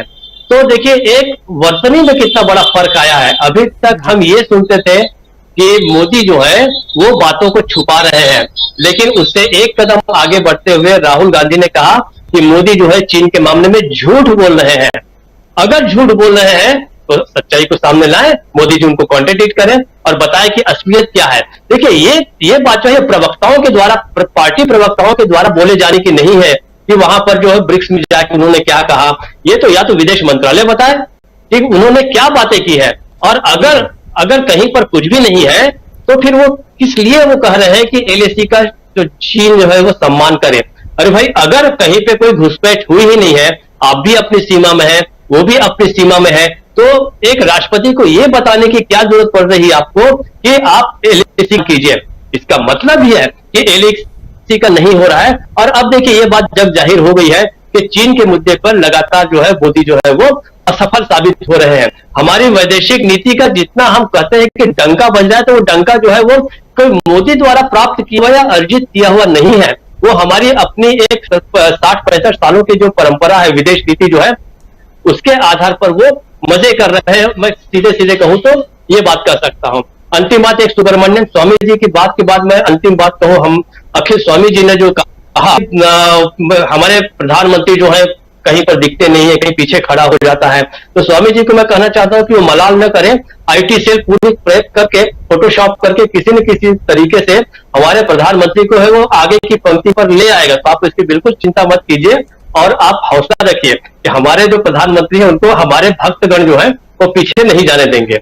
राजीव जी। प्रधानमंत्री को ऐसे भी पीछे नहीं रहना चाहिए, आगे ही रहना चाहिए। भाई इतना बड़ा देश है, इतनी बड़ी जनसंख्या है, और सबसे बड़ी बात कि इतना बड़ा लोकतंत्र, इतना पुराना लोकतंत्र, सब हर मामले में बड़ा और बड़े की बात हम कर रहे हैं, तो वैसे भी पीछे नहीं रहना चाहिए। लेकिन क्या कारण है कि प्रधानमंत्री नरेंद्र मोदी को पीछे रहना पड़ता है? ये भी एक बड़ा सवाल है, जिस सवाल को यहाँ प्रोफेसर अखिल स्वामी जी उठा रहे थे। आना चाहता हूँ, संजय जी का वीडियो शायद ठीक हो गया है। संजय जी आपके पास ही आना चाहता हूँ, फिर सुनील जी के पास आता हूँ। संजय जी, समझना चाह रहा था मैं कि क्या ये जो ढाल बना करके चीन को सामने रखा जा रहा है, उससे बीजेपी अपने जख्मों को, जिसको कुरेद रहे हैं राहुल गांधी, उसको शांत करने में, ठीक करने में मददगार साबित हो सकता है क्या चाइना? नहीं, बिल्कुल नहीं। चीन का मामला इसलिए भी महत्वपूर्ण है कि कश्मीर में जब धारा 370 हटाई गई, उसके बाद वो एक राज्य को बांट करके 2 केंद्र शासित प्रदेश बना दिया गया। वो उनकी अपनी रणनीति थी या जो भी अपनी योजना थी जिसके भी तहत उन्होंने किया, लेकिन उसके बाद क्या हुआ, उससे कोई फायदा हुआ कि नहीं हुआ, ये सारी बताई जानी चाहिए थी। एक बहुत बड़ा निर्णय था 370 हटाना, बड़ा निर्णय, बहुत बड़ा फैसला था। तो उसके बाद क्या हुआ ये सब बताया जाना चाहिए था, जो नहीं बताया गया। और जहां तक लोग कहते हैं, कहा जाता है, अखबारों में भी छपा है कि ये प्रदेश बनाने के बाद ही चीन ने गलवान पे वो हमला किया था। संबंध हो या ना हो, लेकिन तथ्य तो यही है। तो इस हिसाब से चीन का मामला ऐसा नहीं है कि ना कोई घुसा है ना हुआ है कहकर छोड़ दिया जाए। लेकिन संजय जी एक सवाल, चूंकि सुबह से आप पेपर की समीक्षाएं भी करते हैं, उस हिसाब से भी समझना चाहता हूं। इधर हिंदुस्तान के अखबार लिख रहे थे आज की चाइना के कहने पे प्रधानमंत्री नरेंद्र मोदी ने शी जिनपिंग से मुलाकात की, और उधर प्रवक्ता जो हैं चाइनीज काउंटर पार्ट के प्रवक्ता का कहना है कि नहीं जी, उधर मोदी साहब का कहना था कि नहीं, एक मुलाकात तो हो जाए। इसलिए तो ये जो मुलाकात के लिए जो राजनीति चल रही है, जिसमें इधर और उधर की बात, आखिर कहां से आ गई ये बात? मुलाकात हुई, किसी ने भी आगे बढ़ करके हाथ मिलाया, बढ़ाया? हमने तो देख लिया बाली में कैसे प्रधानमंत्री पीछे से जाकर के मिल के आए थे लाल कपड़े में। तो अभी अगर मुलाकात कर भी लिए अपनी तरफ से, अगर उन्होंने, मोदी जी ने भी, अगर सपोज मोदी जी ने ही अपनी तरफ से ये पहल की, तो इसमें बुराई क्या है? क्यों इस बात को छिपाना? नहीं, मैं उसी पे आ रहा हूं कि मेरा ये मानना है या आज कि ये सरकार जो है सिर्फ खबरों से समझती है कि जो खबर छप गई उससे बात हो गई और मैसेज चला गया, जबकि ऐसा होता नहीं है। और उसमें भी तारतम्य नहीं है, जो पहले छपता है और बाद में जो होता है उसमें तारतम्य नहीं होता है और लोगों को याद रहता है। जैसे कि ना कोई घुसा है ना कोई घुसा हुआ है, उसके बाद मुझे लगता है कि 6 या 7 बार ये खबर छप चुकी है कि चीन वापस चला गया। जब घुसा ही नहीं था तो 7 बार या 6 बार, कम से कम 6 और 7 भी हो सकता है बार ये खबर छपी है पहले पन्ने पर अखबारों में, ज्यादातर में लीड कि चीन वापस जा रहा है। तो ये खबरें जाहिर है छपवाई गई हैं और ये दिखाने की कोशिश की जा रही है कि सब कुछ, जबकि सामान्य नहीं है। सामान्य नहीं है वो राहुल गांधी को दौरे से पता चल गया, और राहुल गांधी ने अभी कहा और पहले भी ये खबरें छपती रहती थी और भी लोगों ने कहा है, दूसरे वीडियो वगैरह में भी आता रहा है कि चीन पे स्थितियां सामान्य नहीं है। लेकिन सरकार चूंकि और कुछ नहीं कर रही है तो वो खबर छपवा देने की कोशिश करती रही है कि सामान्य है, उसमें ये शामिल था कि चीन वापस चला गया है। आज के अखबारों में जो खबर छपी है कि इसको कम करने की कोशिश करेंगे, दोनों में सहमति हुई, ये भारत के विदेश सचिव ने कहा है। तो भारत का विदेश सचिव तो कभी भी कह सकता है कि इस तरह की सहमति हुई, ये कहने के लिए उन्होंने कहा और खबर छपी है। लेकिन उस खबर में, इस तथ्य के आलोक में कि पहले भी ऐसी खबरें छपती रही हैं जो सही नहीं थी या जिनका कोई संदर्भ नहीं था, इस खबर का भी कोई महत्व नहीं है। लेकिन ये आज लगभग सभी अखबारों में, मैं जितने अखबार देखता हूं लगभग सभी अखबारों में लीड है, तो जाहिर है कि ये प्लांटेशन है और खबर छपवाई गई है। तो खबर अगर ये छपवाई जा रही है कि किया जाएगा और राहुल गांधी वहां देख रहे हैं कि कब्जा है, तो नेचुरली राहुल गांधी बोलेंगे। और जब राहुल गांधी ने और इनके उससे क्लैश कर गया या इससे उल्टा चला गया तो इनकी घबराहट भी स्वाभाविक है, इसलिए ये फंस गए। और होता क्या है कि ये प्रेस कॉन्फ्रेंस करके जो लोग जो बोल देते हैं, समझते हैं कि बात हो गई और इसके आगे पीछे कुछ नहीं होगा, जबकि बात तो उसके आगे पीछे ही होती है, उसके अगल बगल में ही होती है। तो वो सारा चलता रहता है और ये लोग उसको संभाल नहीं पाते। तो अभी भी यही हुआ है कि ये लोग समझ 6-7 बार खबरें छपी है कि चीन वापस चला गया, चीन वापस चला गया, जिसमें तो कोई मानेगा ही नहीं कि चीन घुसा हुआ है। तो इनके दिमाग में ये, और जब ये खबर छप रही है कि हम ये तनाव, सीमा पे तनाव कम करने की बात करेंगे, तो इन लोगों को लग रहा था कि देश में यही है कि चीन पे कुछ, सीमा पे कोई गड़बड़ नहीं है और सरकार अगर सामान्य करने की कोशिश कर रही तो बहुत बड़ी बात कर रही है या बहुत बड़ा काम करने जा रही है। जबकि सच ये है कि राहुल गांधी वहां रह करके जो बोल रहे हैं वो सच है। तो अब इनको पता चला कि अरे हम जो प्लान कर रहे थे या हम जिस ढंग से चल रहे थे उसका उल्टा हो रहा है। तो इसलिए वो ये उनकी घबराहट है और जो दिखाई दे रहा है कि वो फंस गए हैं और परेशान है। राहुल गांधी 6-7 दिन से हम लोग देख रहे हैं कि कश्मीर में है और कश्मीर में किसी इतने बड़े विपक्ष के इतने बड़े नेता का होना अपने आप में बड़ी खबर है।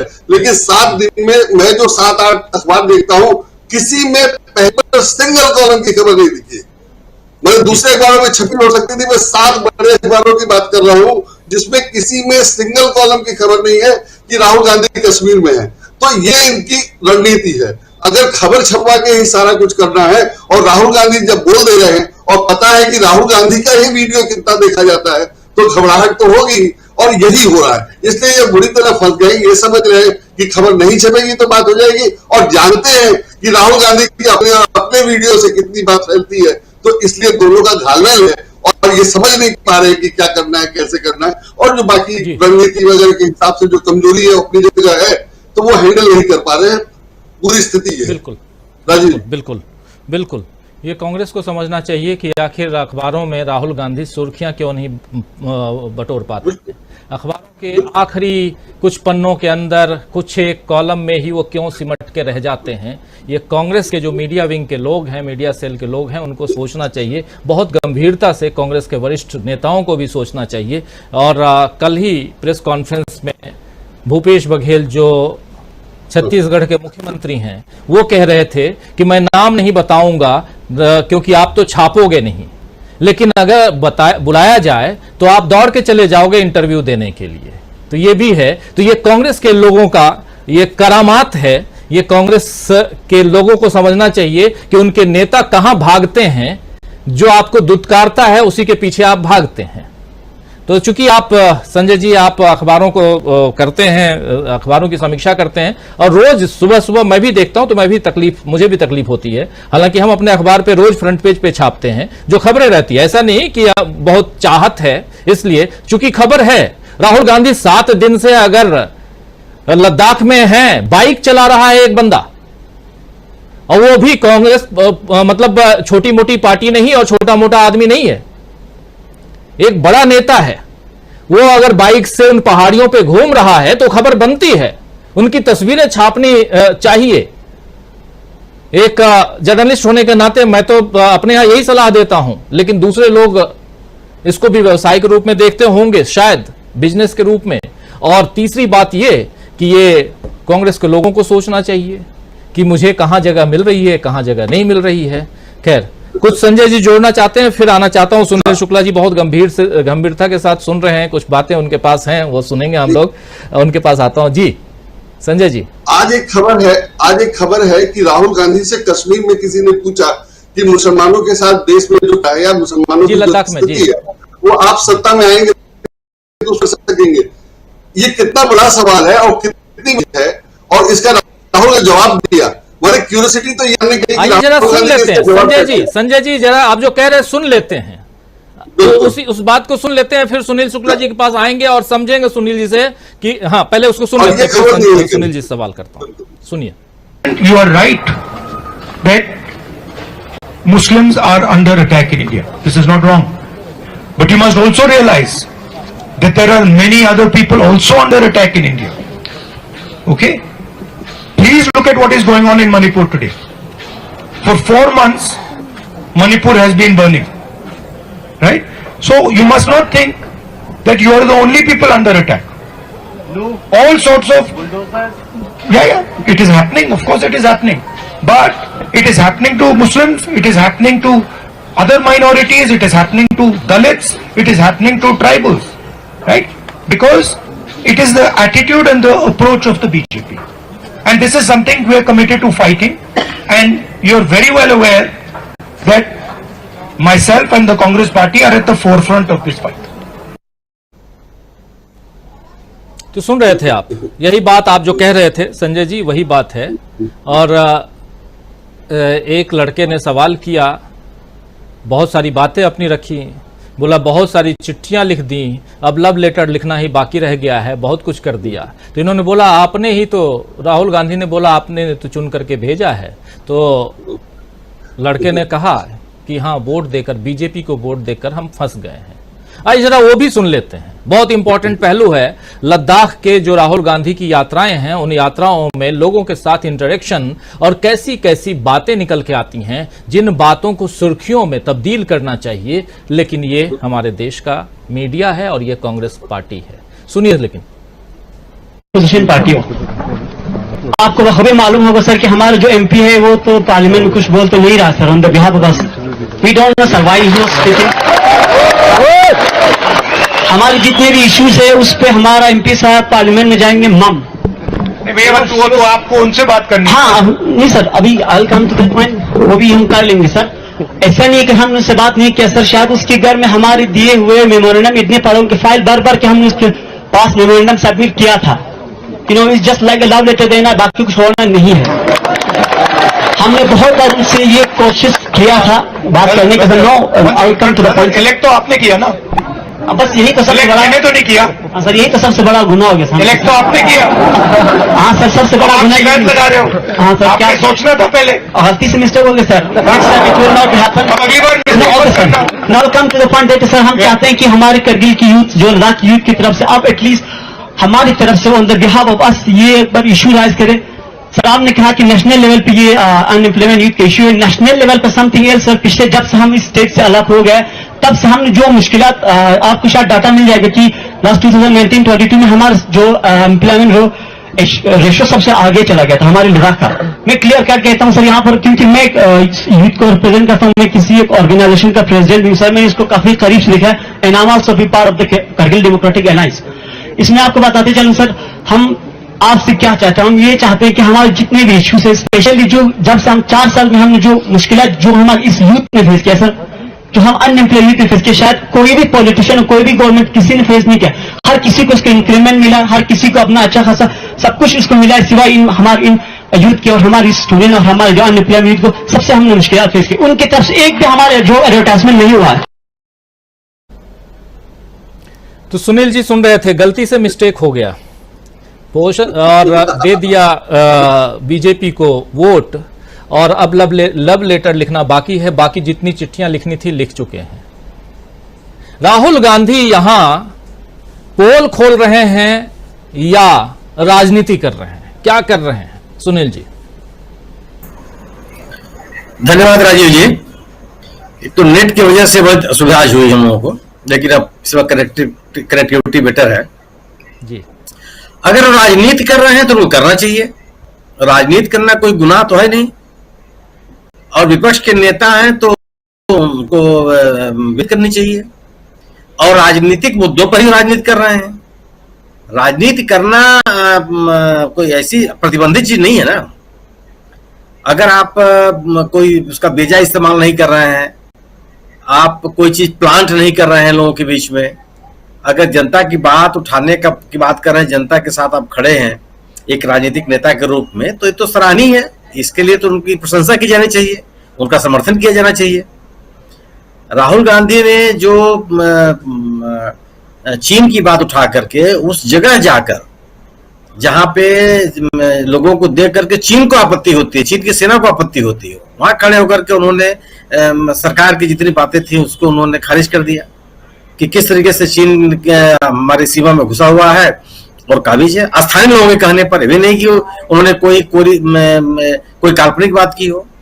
वहां लद्दाख का व्यक्ति कर रहा है कि जहां अपने जिन चारागाहों तक पढ़े जाते थे आज आप मुझे नहीं जाने दिया जाता, और दूसरी तरफ सरकार ये कहती है कि नहीं न कोई घुसा था न कोई घुसेगा, न किसी की हमारी सीमाएं सुरक्षित है। तो राहुल गांधी ने लद्दाख में जाकर के चीन के मुद्दे को खड़ा करके जो सरकार का एक राष्ट्रवाद का एक नैरेटिव था उसके ऊपर तीखा हमला किया कि राष्ट्रीय सुरक्षा और राष्ट्रवाद का जो नारा आप लगाते हैं वह कितना खोखला है।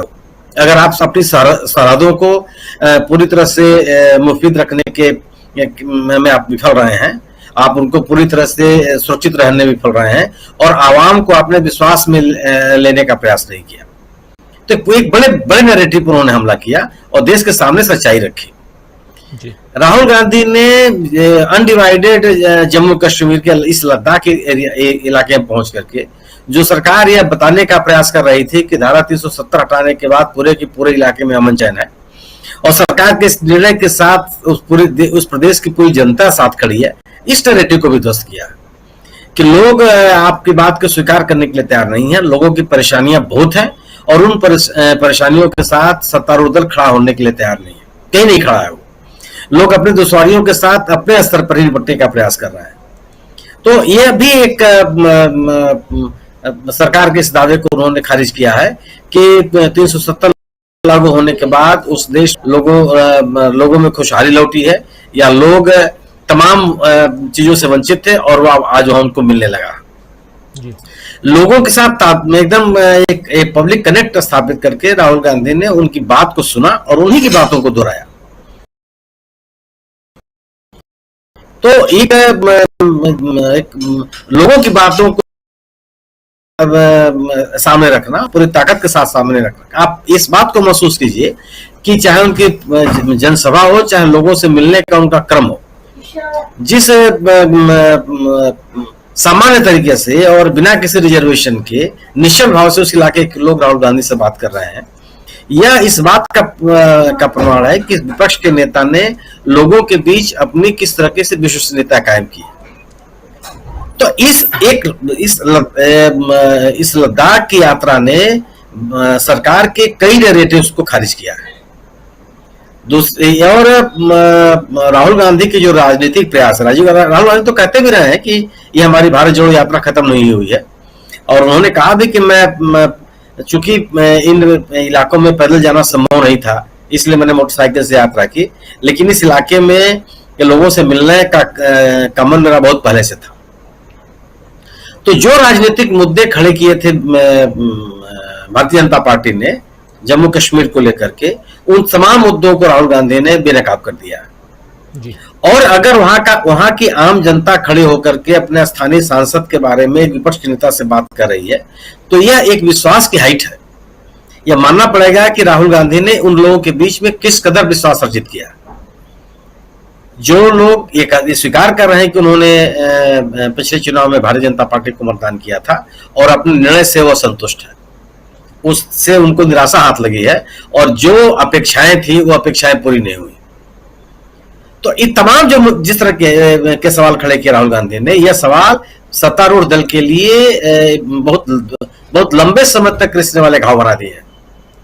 अगर चीन का मुद्दा खड़ा हो गया जिसपे सरकार बात करना नहीं चाहती, जो सत्तारूढ़ दल के प्रवक्ता लोग हैं उसको अपने तरीके से व्याख्या करना चाहते हैं, बार बार चीन के बारे में हमेशा से पूर्ववर्ती सरकार, खासतौर से जवाहरलाल नेहरू की सरकार को जो लोग टारगेट करते रहे हैं, आज इन सवालों का जवाब देने की स्थिति में नहीं है कि जब राहुल गांधी उस जमीन पे खड़े होकर कह रहे हैं कितने स्क्वायर किलोमीटर जमीन चीन ने कब्जा कर रखा।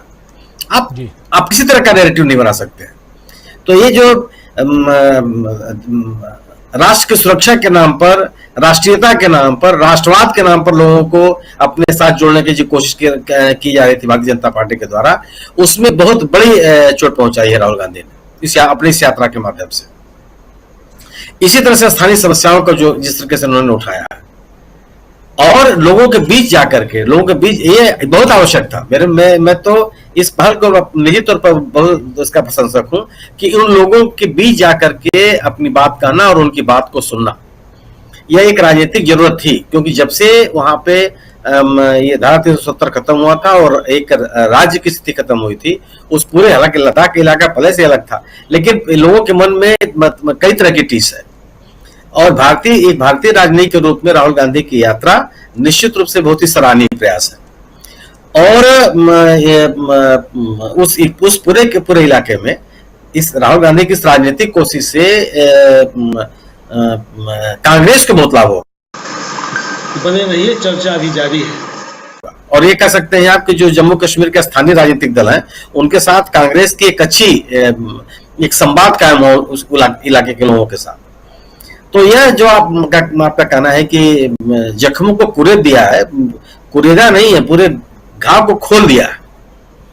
अब वह ये जल्दी कुरेदना तो बहुत छोटा शब्द है, क्योंकि जिस आक्रामकता के साथ और लोगों के साथ तादाद में स्थापित करके राहुल गांधी ने बातें कही हैं, यह सत्तारूढ़ दल के लिए बड़ी चुनौती है। क्योंकि इन तमाम मुद्दों पर एक पर्दा डालने की जितनी भी कोशिशें होंगी वो बेनकाब रहेंगी।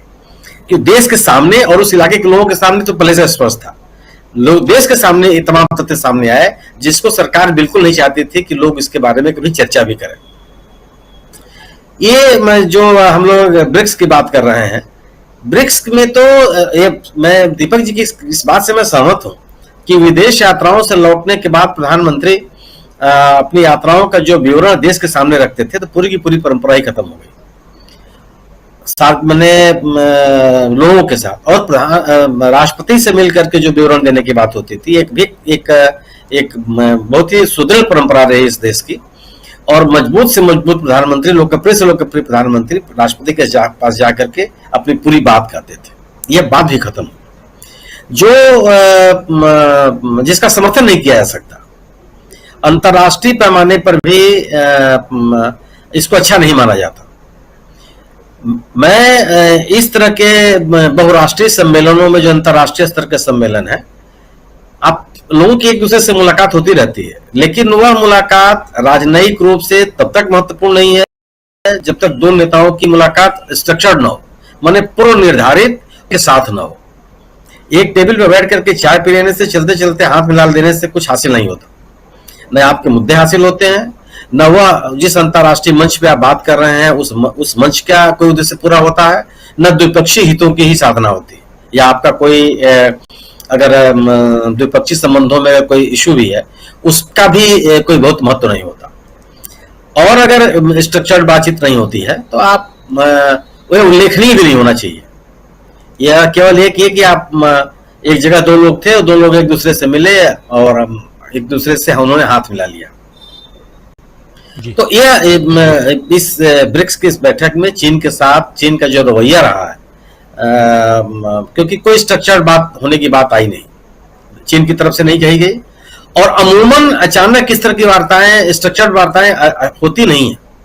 कभी मेरे स्मृतियों में नहीं है कि अचानक दो राष्ट्राध्यक्ष मिलने के लिए तैयार हो जाएं और बहुत डिटेल और एक सोचे समझे एजेंडे के साथ, पूर्व निर्धारित एजेंडे के साथ, और उस एजेंडे पर राष्ट्र प्रमुखों के पहले सचिव स्तर की वार्ता हो चुकी हो चाहे मंत्री स्तर की वार्ता हो चुकी हो, अमूमन हो नहीं पाता। और इस ब्रिक्स यात्रा में साउथ अफ्रीका के राष्ट्रपति को जो सम्मान मिला है उससे भी भारत के लोगों को बहुत चिंतित नहीं होना चाहिए, क्योंकि वह द्विपक्षीय यात्रा पर भी थे। वहां हमारे प्रधानमंत्री जी ब्रिक्स के सम्मेलन में भाग लेने गए। चाइना के राष्ट्रपति की बात नहीं कर रहा, चाइना के राष्ट्रपति बात कर रहा हूं। तो चाइना के राष्ट्रपति और द्विपक्षीय यात्रा पर थे, वहां के वो राजकीय अतिथि भी थे। और हमारे प्रधानमंत्री जी ब्रिक्स सम्मेलन में भाग लेने के लिए गए थे। कई 2-3 बैठकें हुई हैं जहां चाइनीज राष्ट्रपति और भारतीय प्रधानमंत्री की आमने सामने की मुलाकात है, लेकिन वो अवसर नहीं होते हैं कि आप द्विपक्षीय बातों को बहुत गंभीरता के साथ उस तरह से आप कर सकें। राजनयिक कूटनीति में ऐसा संभव होता नहीं है, और इस तरह से इसका उल्लेख भी नहीं करना चाहिए। जो पार्टी के लोग इस तरह की बात करते हैं वो केवल यही जो एक जो जिसकी मनाही आमतौर की जाती है कि सेना और विदेश नीति पर राजनीति नहीं करनी चाहिए, वोट नहीं मांगे जाने चाहिए, जो डोमेस्टिक राजनीति है उसकी चर्चा नहीं की जानी चाहिए। जिस तरीके से इसका उल्लंघन होता चला जा रहा है उसी का ही एक अंग है वो। जी बिल्कुल। तो एक अलग ही पक्ष है, लेकिन मेरा अपना मानना है कि अपने डोमेस्टिक पॉलिटिक्स में, राजनीति में राहुल गांधी का जो ये अभियान है लद्दाख का, लेह लद्दाख का, यह बहुत ही महत्वपूर्ण है। और यह सत्तारूढ़ दल के ऊपर एक बहुत राजनीतिक हमला है वो, और वे इस हमले से कैसे निकलेंगे ये तो आने वाला दिन बताएगा। लेकिन बीजेपी के घाव जो दिए हैं राहुल गांधी ने, नए घाव बना दिए हैं, ये भरेगा नहीं जल्दी। जी, ये घाव भरने वाला नहीं है जल्दी, क्योंकि बहुत जख्म जो है बहुत गहरा है, समय लगेगा। क्या 2024 पार हो जाएगा? अगर 2024 पार हो गया तो बीजेपी हार जाएगी, क्योंकि घाव को भरना होगा उससे पहले।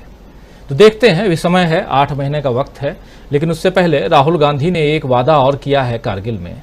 आज वो कह रहे थे, और कल जिस लड़के की ये आप का जो भाषण सुन रहे थे, उस लड़के से राहुल गांधी ने वादा किया कि मैं इस बात को सदन के अंदर उठाऊंगा। और आज जब पब्लिक मीटिंग हुई, मीटिंग खत्म हो गई, राहुल गांधी का भाषण खत्म हो गया, उसके बाद राहुल गांधी फिर से आए और उन्होंने कहा कि मैं एक बात 1 मिनट के लिए कहना चाहता हूं। फिर उन्होंने जो बात कही जरा सुन लेते हैं, और फिर आना चाहता हूं अमलेंदु उपाध्याय जी। सुनिए पहले राहुल गांधी भाषण के बाद 1 मिनट के लिए फिर आते हैं और क्या वादा करके आते हैं लद्दाख के लोगों से। हम चाहते हैं कि सर हमारे तरफ से जो पार्लियामेंट में आप जब भी बैठोगे तो इतना कह देना कि एक चाहिए। देखिए, थैंक यू सो मच। मैंने ये सबसे पहले आपको एक चीज तो समझनी है, दिल्ली में हमारी सरकार नहीं है, और लद्दाख में भी हम एडमिनिस्ट्रेशन को नहीं चलाते हैं। ये तो आपको एक्सेप्ट करना पड़ेगा। तो हम आपके लिए आज क्या कर सकते हैं? जो आपने बोला, पार्लियामेंट में आपका जो अनएम्प्लॉयमेंट का मुद्दा है उसको हम पार्लियामेंट में आपके लिए उठा सकते हैं, कोई प्रॉब्लम नहीं। ठीक है, और ये मैंने लद्दाख। चलिए, हमारी टीम भी कभी कई बार जो है गड़बड़ कर जाती है। ये वो बाइट नहीं है जो बाइट में दिखाने के लिए कह रहा था, तो माफी चाहूंगा दोस्तों। हमारी टीम भी कभी कभी निकम्मापन कर जाती है, वो क्या करें। चलिए, आना चाहता हूं अमलेंदु उपाध्याय जी आपके पास, आपसे जरा समझूं कि जो बातें यहां राहुल गांधी कह रहे हैं अपने उसमें भाषण में, यहां भाषण में नहीं जबकि लोगों के बीच जो सवाल का जवाब है, उस सवाल के जवाब में उन बातों के साथ साथ एक महत्वपूर्ण बात कि दिल्ली की बात और लद्दाख की बात को देखा जाए, पहाड़ की बात और मैदान की बात देखी जाए तो कहीं ना कहीं यहां बहुत फर्क दिखाई देता है। पहाड़ पे जितनी मेहनत करनी पड़ती है, मैदान में उतनी मेहनत आपको दिनचर्या में नहीं करनी पड़ती, लेकिन जोश उत्साह जो है वो चरम पे है और वहां राहुल गांधी का जोश भी 4 गुना ज्यादा दिखाई देता है। क्या वहां से जो मैदान की राजनीति है उसको साधते हुए 7 दिनों में राहुल गांधी दिखाई दिए आपको? निश्चित तौर पर राजीव जी, मुझे लगता है कि राहुल गांधी लद्दाख की राजनीति को तो वहां से साध ही रहे थे, लेकिन लद्दाख में जाकर के वो भारत की पूरी राजनीति को भी साध रहे थे। और एक तरीके से देखा जाए तो जो मोदी सरकार की चीन को लेकर के विदेश नीति है उसको उभार रहे थे, एक तरीके से उसको कहा जाए नग्न कर रहे थे। जो उनकी विदेश नीति है चीन को लेकर के और जो चीन को लेकर के भारत सरकार की नीतियां, उसको वो एक तरीके से लगातार उस पर अटैक कर रहे थे। और मुझे लगता है कि इसमें वो काफी हद तक कामयाब हो चुकी है कि भारतीय जनता पार्टी जो है इस तरीके से आग बबूला होकर हमलावर है और कह रही है कि राहुल गांधी ने देश का अपमान किया। तो भाई भारतीय जनता पार्टी ये बताए कि देश का सम्मान किस बात में है? मतलब आप जो है चीन उस पर कब्जा करके बैठे रहे और आप मुंह से उफ नहीं करे, कोई ना आया ना कोई गया, ये देश का सम्मान है? और राहुल गांधी अगर कहे कि आपने चीन जो है हवाई जमीन पर कब्जा कर लिया है, यहाँ के स्थानीय लोग बता रहे तो ये देश का अपमान हो गया। तो फिर सवाल यही उठता है कि आखिरकार शी जिनपिंग के साथ जो है वो मोदी जी बात क्या कर रहे थे? राजीव जी, जो बाली का जो वीडियो वायरल हुआ था प्रधानमंत्री का, वो पीछे से आते हैं और झपकी देते हैं अपने शी जिनपिंग साहब को, उसी समय एक और वीडियो भी वायरल हुआ था। वो हुआ था जस्टिन ट्रूडो का, जो कनाडा के प्रधानमंत्री है। और कनाडा के प्रधानमंत्री जो है वो शी जिनपिंग के साथ उलझ रहे हैं और वो कह रहे हैं कि आप जो है मतलब चीन जो है वो कनाडा के आंतरिक मामलों में हस्तक्षेप कर रहा है और वहां के चुनाव में हस्तक्षेप कर रहा है। मतलब काफी वो एग्रेसिव होकर के बोल रहे हैं। तो आप समझ सकते हैं कि जिसको अपनी बात कहनी होती है वो एग्रेसिव होकर के बाली में भी अपनी बात कह सकता है, और जिसको अपने संबंध निभाने होते हैं, व्यक्तिगत संबंध निभाने होते हैं, वो जाके पीठ पर थपकी देता है और आजमाइन के बाद बात खुलती है कि उसने बात क्या की थी। तो ये अंतर जो है मुझे लगता है कि समझा जा सकता है और यही जो है इसीलिए भारतीय जनता पार्टी की सारी परेशानियां राहुल गांधी की बातों से हो रही है। दूसरा राजीव जी, जो राहुल गांधी ने से जो लड़का पूछ रहा है, जो सवाल कर रहा है, मतलब अपनी बात कह रहा है, आप समझ सकते हैं कि ये भावना जो है ये सिर्फ लद्दाख के युवाओं की नहीं है। अगर ये मैदान में भी आप आएंगे तो जिन युवाओं ने भारतीय जनता पार्टी को वोट दिया था आशा में कि खाते में 15 लाख आएंगे, हर साल 2 करोड़ रोजगार मिलेंगे, मुझे लगता है कि उन सबकी भावनाएं इसी तरीके की हैं और सब जो है इसी तरीके से लव लेटर लेने के लिए तैयार बैठे होंगे। राहुल गांधी मैदान में आए और इसी तरीके से उनसे बात अगर करें और खासतौर से बेरोजगार युवाओं की कोई बैठक करके इसी तरीके से बात हो, तो मुझे लगता है कि यहाँ भी बहुत सारे लव लेटर जो है वो प्रधानमंत्री नरेंद्र मोदी के लिए बेरोजगार युवाओं को तैयार मिलेंगे। तो ये भारतीय जनता पार्टी की परेशानी का सबब है कि राहुल गांधी जो लव लेटर लिखवा रहे हैं, तो ये तो भारतीय जनता पार्टी के लिए काफी दिक्कतें बहुत पैदा हो जाएंगी। तो ये सिर्फ जख्मों को कुरेदने का ही मसला नहीं है राजीव, बल्कि जख्मों को कुरेद कर उन पर नमक भी छिड़क रहे राहुल गांधी। तो जख्म कुरेद रहे हो तो ही काफी था, लेकिन ये जो लव लेटर जो आ रहे हैं ये तो एकदम नमक छिड़का जा रहा है जख्मों पे। तो इसलिए भारतीय जनता पार्टी की परेशानियां मुझे लगता है ये काफी ज्यादा बढ़ रही हैं और भारतीय जनता पार्टी के पास राहुल गांधी के इन सवालों के कोई जवाब नहीं है।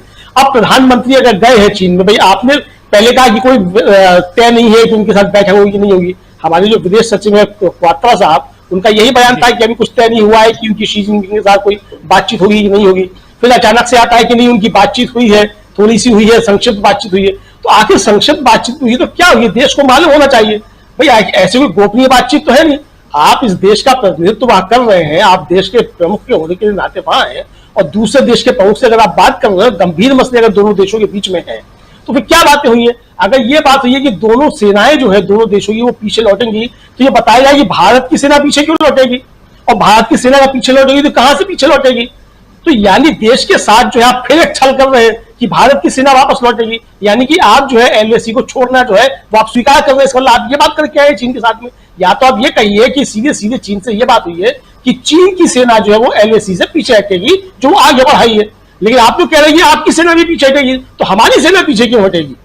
मुझे लगता है कि ये गंभीर एक मसला है और इस पर देश को जो है चिंता करने की आवश्यकता है। दूसरी जो है आपकी एक बात को जोड़ दूं, उसके बाद मैं खत्म करूंगा। आपने जो कहा कि आप भूपेश बघेल ने कहा कि आप नहीं छापेंगे, आप देखिए तमाशा क्या है राजीव जी कि एक एजेंसी है, न्यूज एजेंसी, जिसको केवल अखबारों से जुड़े हुए लोग या मीडिया से जुड़े हुए लोग एक्सेस करते हैं, वहां से खबर डाउनलोड करते हैं। उसपे बाकायदा 2 ऐड जो है वो चल रहे हैं छत्तीसगढ़ सरकार के।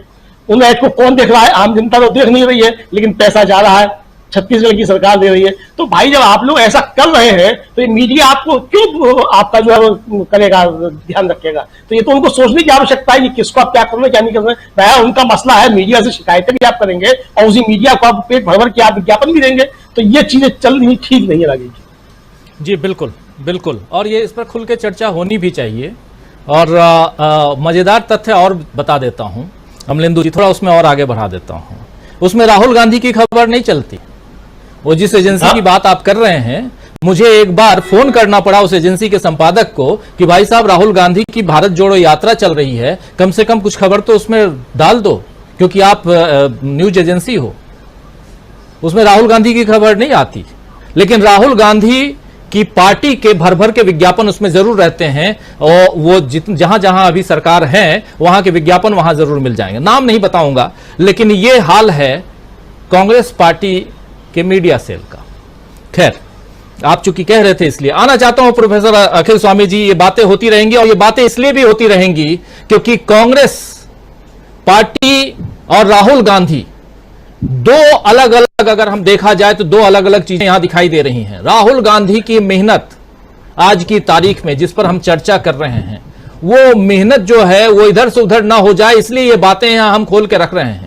ऐसा नहीं कि हम सिर्फ कांग्रेस की तरफदारी करने के लिए बैठे हैं, लेकिन कांग्रेस में जहां गलतियां हैं उन गलतियों की तरफ भी इशारा करना जरूरी है।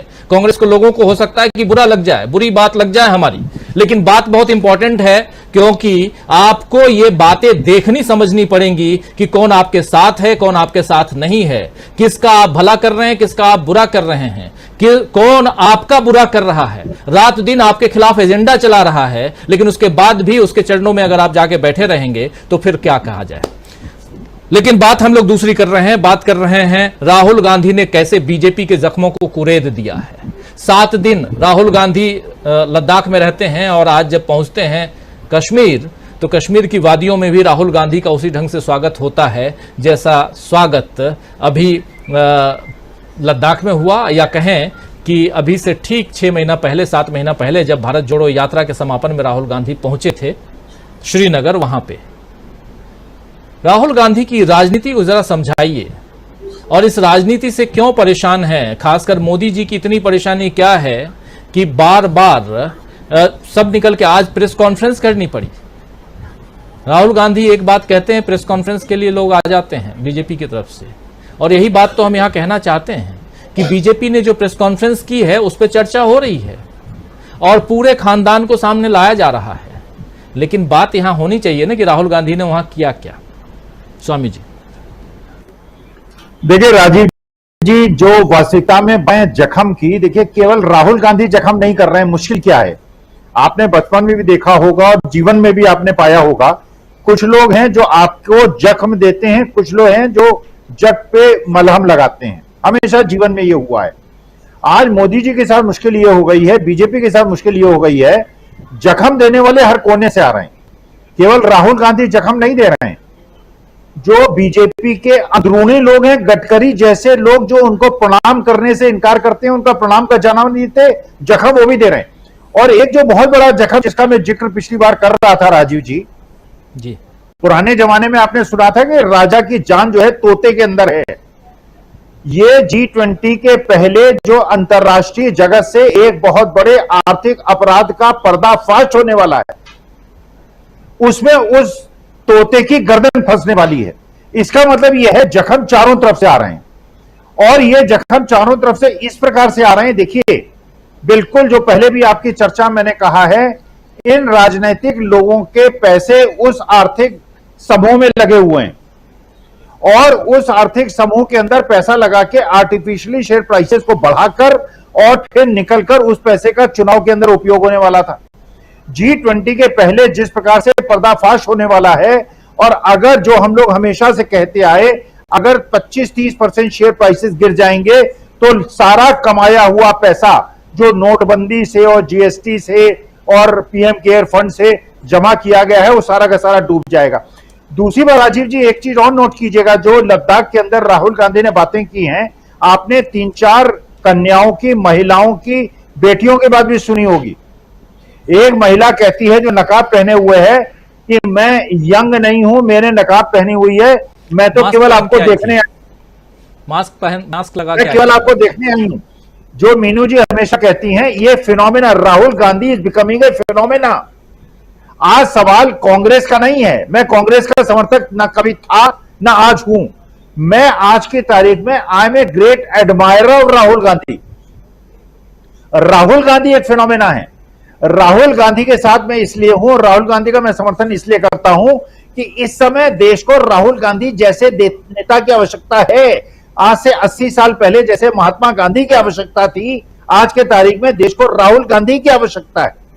तो इसलिए क्योंकि राहुल गांधी एक फिनोमेना बन गए हैं तो कांग्रेस इररिलेवेंट हो गई है, बाकी पार्टियां इररिलेवेंट हो गई हैं। रिलेवेंट केवल 2 लोग हैं, एक मोदी जी और एक राहुल गांधी, और इन दोनों के व्यक्तित्व की जो लड़ाई है, एक प्रेम की, एक सद्भाव की और एक विद्वेष की और एक दूसरे प्रकार की, ये कॉन्ट्रेरियन जो कंटेस्ट है, इसमें मुझे ऐसा लगता है कि हमारे जैसे देशभक्तों को राहुल गांधी के साथ खड़ा होना चाहिए। कांग्रेस आए ना आए मतलब नहीं, राहुल की जो नीतियां हैं, जो प्रेम मोहब्बत की नीतियां हैं, उनकी जीत होनी चाहिए। जी, लेकिन कांग्रेस के नहीं आने से वो जीत कैसे होगी, ये भी तो है। राहुल के साथ खड़ा तो हो, लेकिन ये बात भी है स्वामी जी कि आप दोनों बातें एक साथ नहीं देख सकते हैं।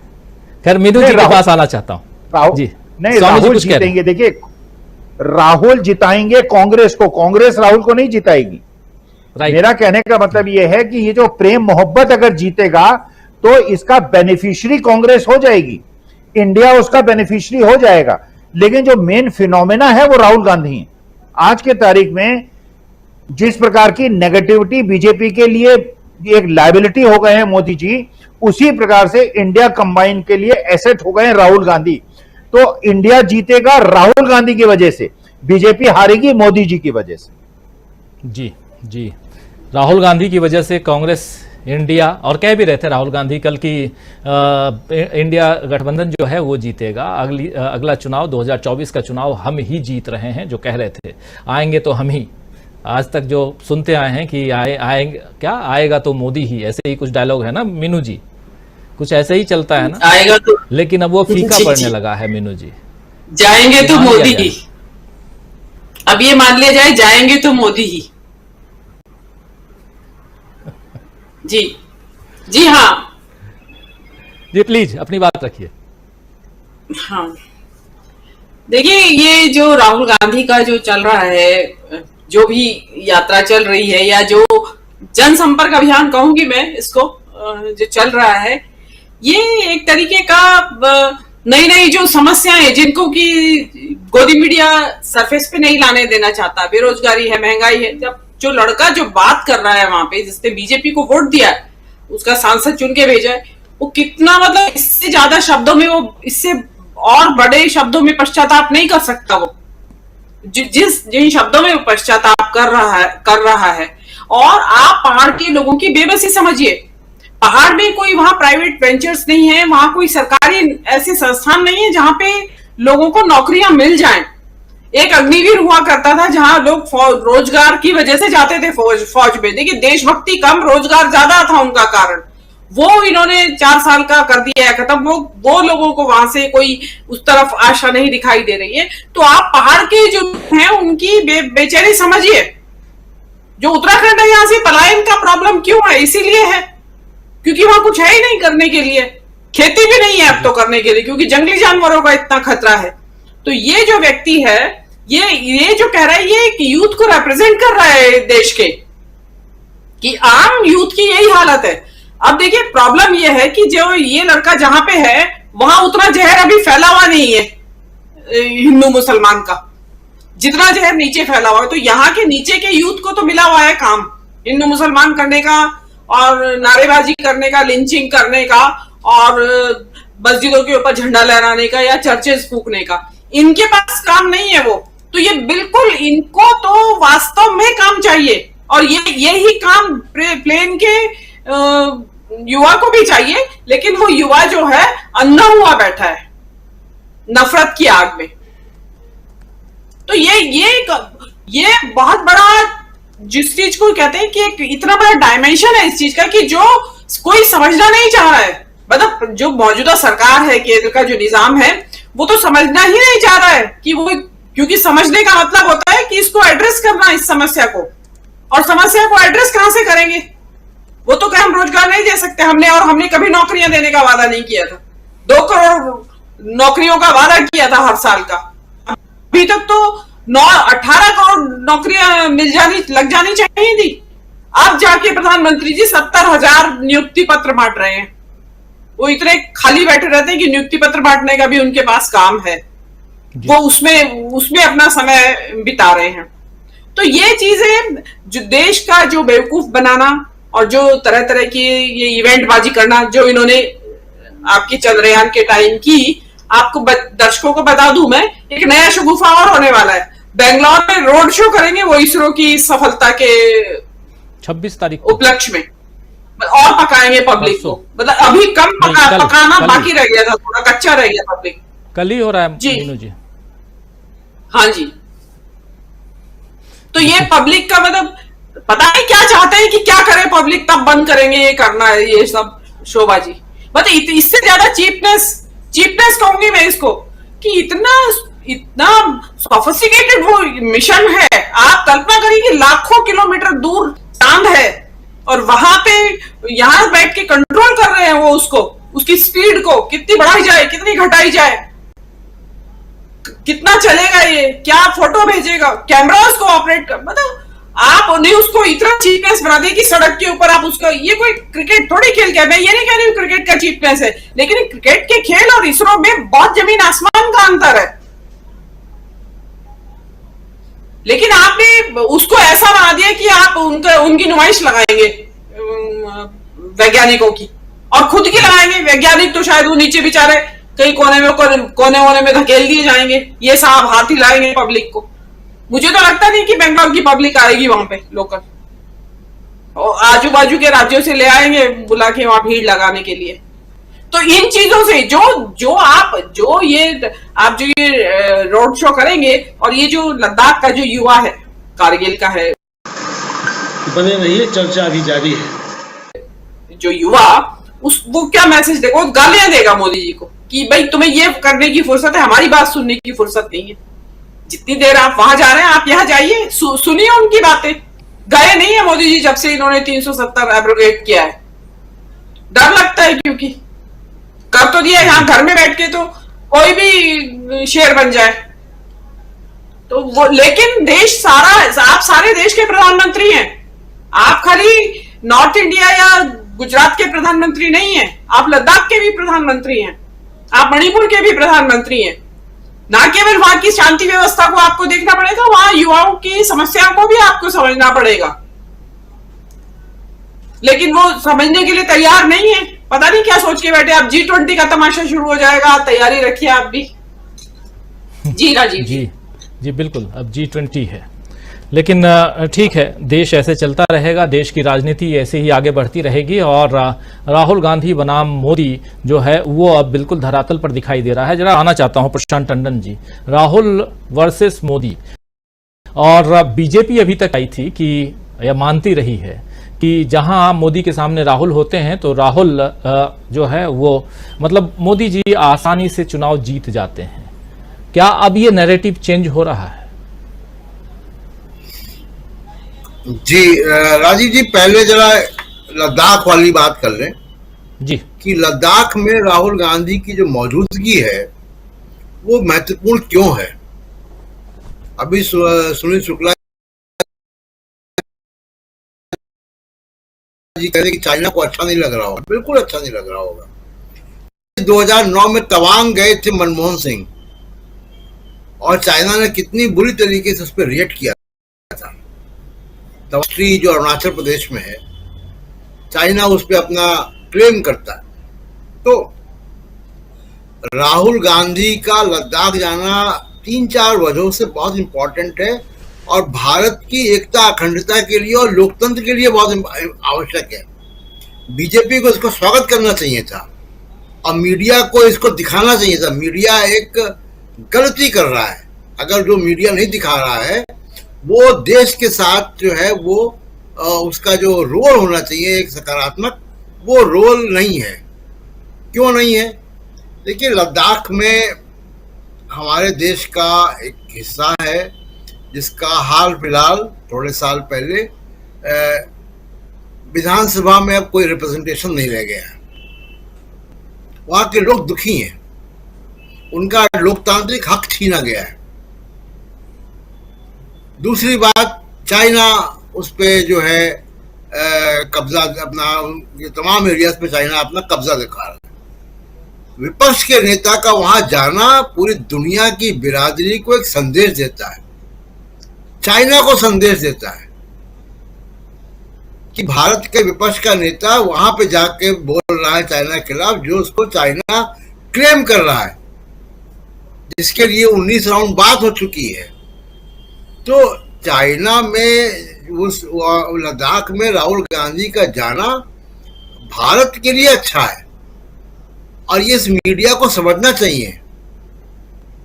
क्यों पिछली सरकारें बहुत सारे मामलों में विपक्षी नेताओं को विदेशों में भेजती थी जी। या विपक्षी नेताओं को जो है वो यूनाइटेड नेशंस या तमाम जगह पे भेजती थी। क्यों भेजती थी? इसीलिए भेजती थी कि ग्लोबल कम्युनिटी को एक मैसेज जाए कि आपकी डेमोक्रेसी कितनी स्ट्रांग है। दूसरा कि जो आपने मोदी और राहुल गांधी का सवाल पूछा, देखिए जैसे मैंने पहले कहा था कि राहुल गांधी एक बहुत सिस्टमैटिक गांधीयन तरीके से एक अपना उनका कैंपेन का डिजाइन है जो समझ में आ रहा है कि वो कैसे कैसे कहां चीजें कर रहे हैं। तो वो सीन से हटकर गोल पोस्ट चेंज कर रहे हैं, लद्दाख में जाकर बात कर रहे हैं। दूसरी, उनको मालूम है और हर बार वो कहते हैं कि मीडिया उनके साथ नहीं है, मीडिया उनको नहीं दिखाएगा। कम्युनिकेशन में राजीव जी, हम लोग कम्युनिकेशन के बिजनेस में है, उसके प्रोफेशन में है। कम्युनिकेशन में सबसे स्ट्रांग कोई अगर मेथड है तो वर्ड ऑफ माउथ है। आपने किसी फिल्म के या किसी किताब के 20 रिव्यू पढ़ लिए हों और मैं आपसे कहूं कि मैं फिल्म देख कर आया हूं और वो फिल्म बेकार है, आप नहीं जाओगे उस फिल्म को देखने। वर्ड ऑफ माउथ का जो कम्युनिकेशन है वो स्ट्रॉन्गेस्ट होता है। राहुल गांधी क्या कर रहे हैं? आप देखिए, लद्दाख में इतनी जगह वो चले गए, ले, करगिल, द्रास, पेंगोंग सो, तमाम जगह पे चले गए राहुल गांधी। अब ये इस मीडिया का या व्हाट्सएप का कोई दूषित प्रचार वहां जाएगा या बीजेपी के नेताओं का झूठा मूठा कुछ जाएगा तो वहां के लोग देखेंगे, याद करेंगे ना कि भाई ये तो हमारे सामने आए थे। यही भारत जोड़ो यात्रा ने भी इम्पैक्ट किया है। तो जो लगातार राहुल गांधी 1-on-1 लोगों से मिल रहे हैं, ये जो word of mouth chain reaction create करेगा या कर रहा है, वो इस मीडिया के दुष्प्रचार को के जहर को कम करेगा। दूसरी बात, मोदी साहब कोई एक सरकार में होते हुए भी तमाम महारत के बाद भी हेडलाइन क्रिएट नहीं कर पा रहे।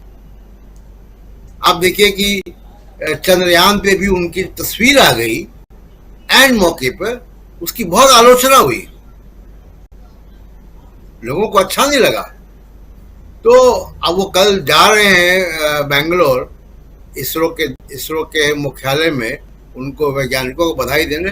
वहाँ कर्नाटक के मुख्यमंत्री भी गए, आज या कल गए थे, शायद कल ही गए थे। तो कल ही चले गए थे वो, और उन्होंने भी तस्वीरें खिंचवाई हैं, वो सब किया है। वैज्ञानिकों को बधाई आप दें।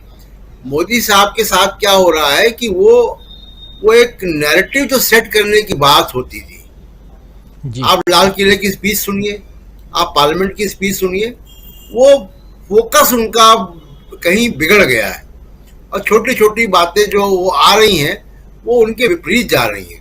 तो एक तो ये बहुत इंपॉर्टेंट। दूसरी, एक आपने जो इम्पोर्टेंट बात फ्लैग की है राजीव जी, और हमारे और मित्रों ने भी उसको कहा। मैं भी देखता हूं कि राहुल गांधी और कांग्रेस के नेताओं के रास्ते कुछ अलग अलग कभी दिखाई देते हैं, खासकर मीडिया में, और ये बड़ी हैरान करने वाली बात है, क्योंकि हम लोग इतने लंबे समय से पत्रकारिता में हैं राजीव जी, सबको जानते हैं, व्यक्तिगत रूप से जानते हैं और देखते हैं, और बड़ी बारीकी से देखते हैं। संजय जी तमाम अखबार देखते हैं, मैं मीडिया को देखता हूं।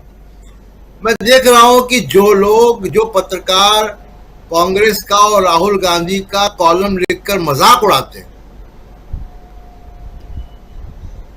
उनके मीडिया उन पत्रकारों को वो इंटरव्यू देते हैं कांग्रेस के नेता,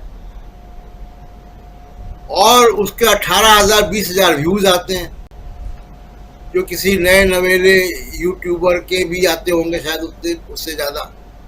तो वो 18-20,000 व्यूज के लिए क्यों जा रहे हैं? कोई व्यक्तिगत संबंध है, कोई अपनी महत्वाकांक्षा है, या जो भी बात हो, तो ये लगता नहीं कि ये बहुत उचित है। कभी कभी मुझे बड़ा अजीब सा लगता है कि ये क्यों वहां जा रहे हैं।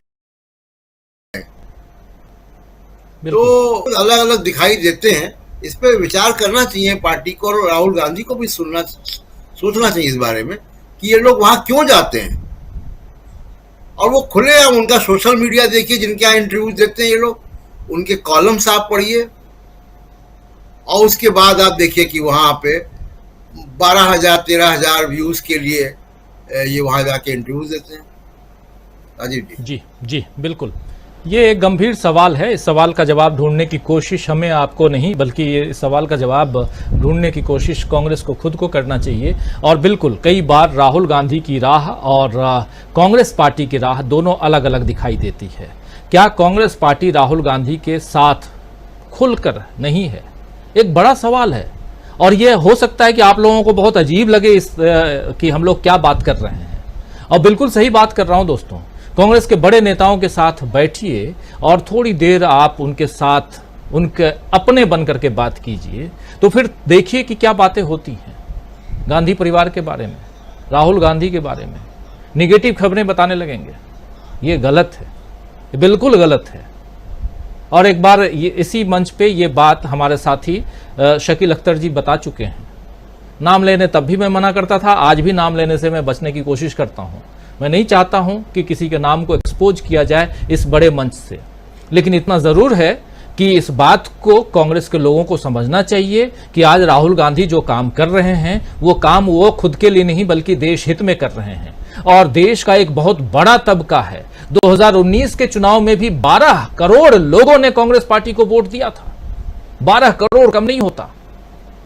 सेकेंड पोजीशन, 12 करोड़ लोग आपकी तरफ देख रहे थे 2019 की उस आंधी में, पुलवामा की आंधी में। और अब तो परिस्थितियां बहुत बदल चुकी हैं। तो इसलिए भी ये कांग्रेस के उन तमाम लोगों को जिनको राज्यसभा चाहिए या कोई पद चाहिए, इन लोगों को सोचना चाहिए कि ये तभी होगा जब राहुल गांधी जो काम कर रहे हैं उस राह पे चलें।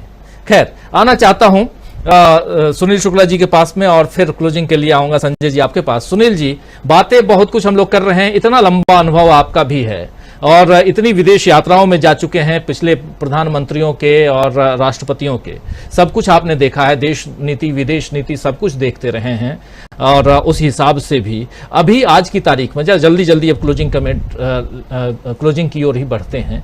आज के हिसाब से अब जो प्रधानमंत्री नरेंद्र मोदी विदेश जा रहे हैं और यहाँ कभी 56 इंच की बात होती है, कभी विश्व गुरु की बात होती है, लेकिन अभी जो प्रशांत टंडन जी कह रहे थे कि कहीं भटकाव दिखाई दे रहा है, और यही बात मीनू जैन भी कह रही थी कि अब देखिए कल 26 तारीख है, बेंगलुरु में आप रोड शो कर रहे हैं, आप पूरे देश में कीजिए, कोई बुराई नहीं है, देश के लिए गर्व की बात है। चांद के दक्षिणी छोर पे, दक्षिणी सिरे पे, दक्षिणी ध्रुव पे पहुंचना हमारे चंद्रयान 3 का बहुत बड़ी बात है, हम गौरवान्वित हैं, खुशी की बात है, दिल से खुश हैं। लेकिन यहां पे भी राजनीति, यहां से फिर शुरुआत होती है कि नहीं, ये आप आपदा ही नहीं, हर चीज में अवसर तलाश रहे हैं। लेकिन होता नहीं है राजीव जी, हर आपदा में आप अवसर तलाश नहीं सकते हैं। मौके के अनुकूल आचरण जो है यह अपरिहार्य है, और अगर आप नहीं करते हैं तो आप कोई असर नहीं छोड़ सकते हैं।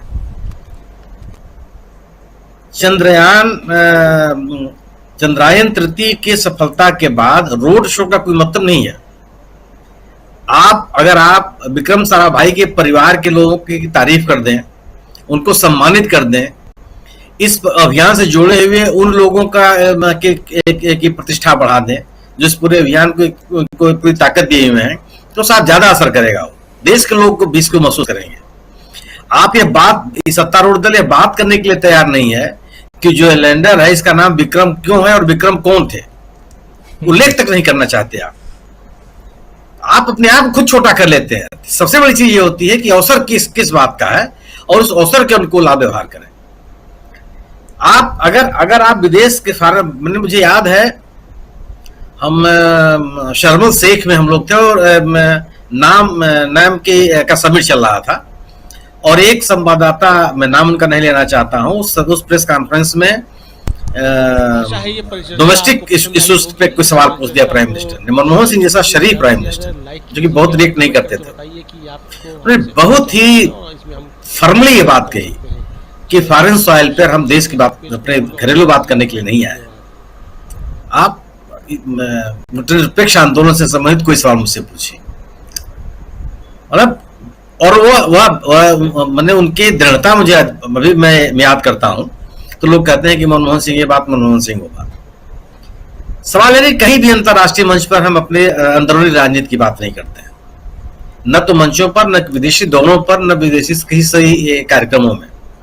यह परंपरा भी टूटी है और इससे अच्छी ख्याति हमारी आपकी नहीं होती है।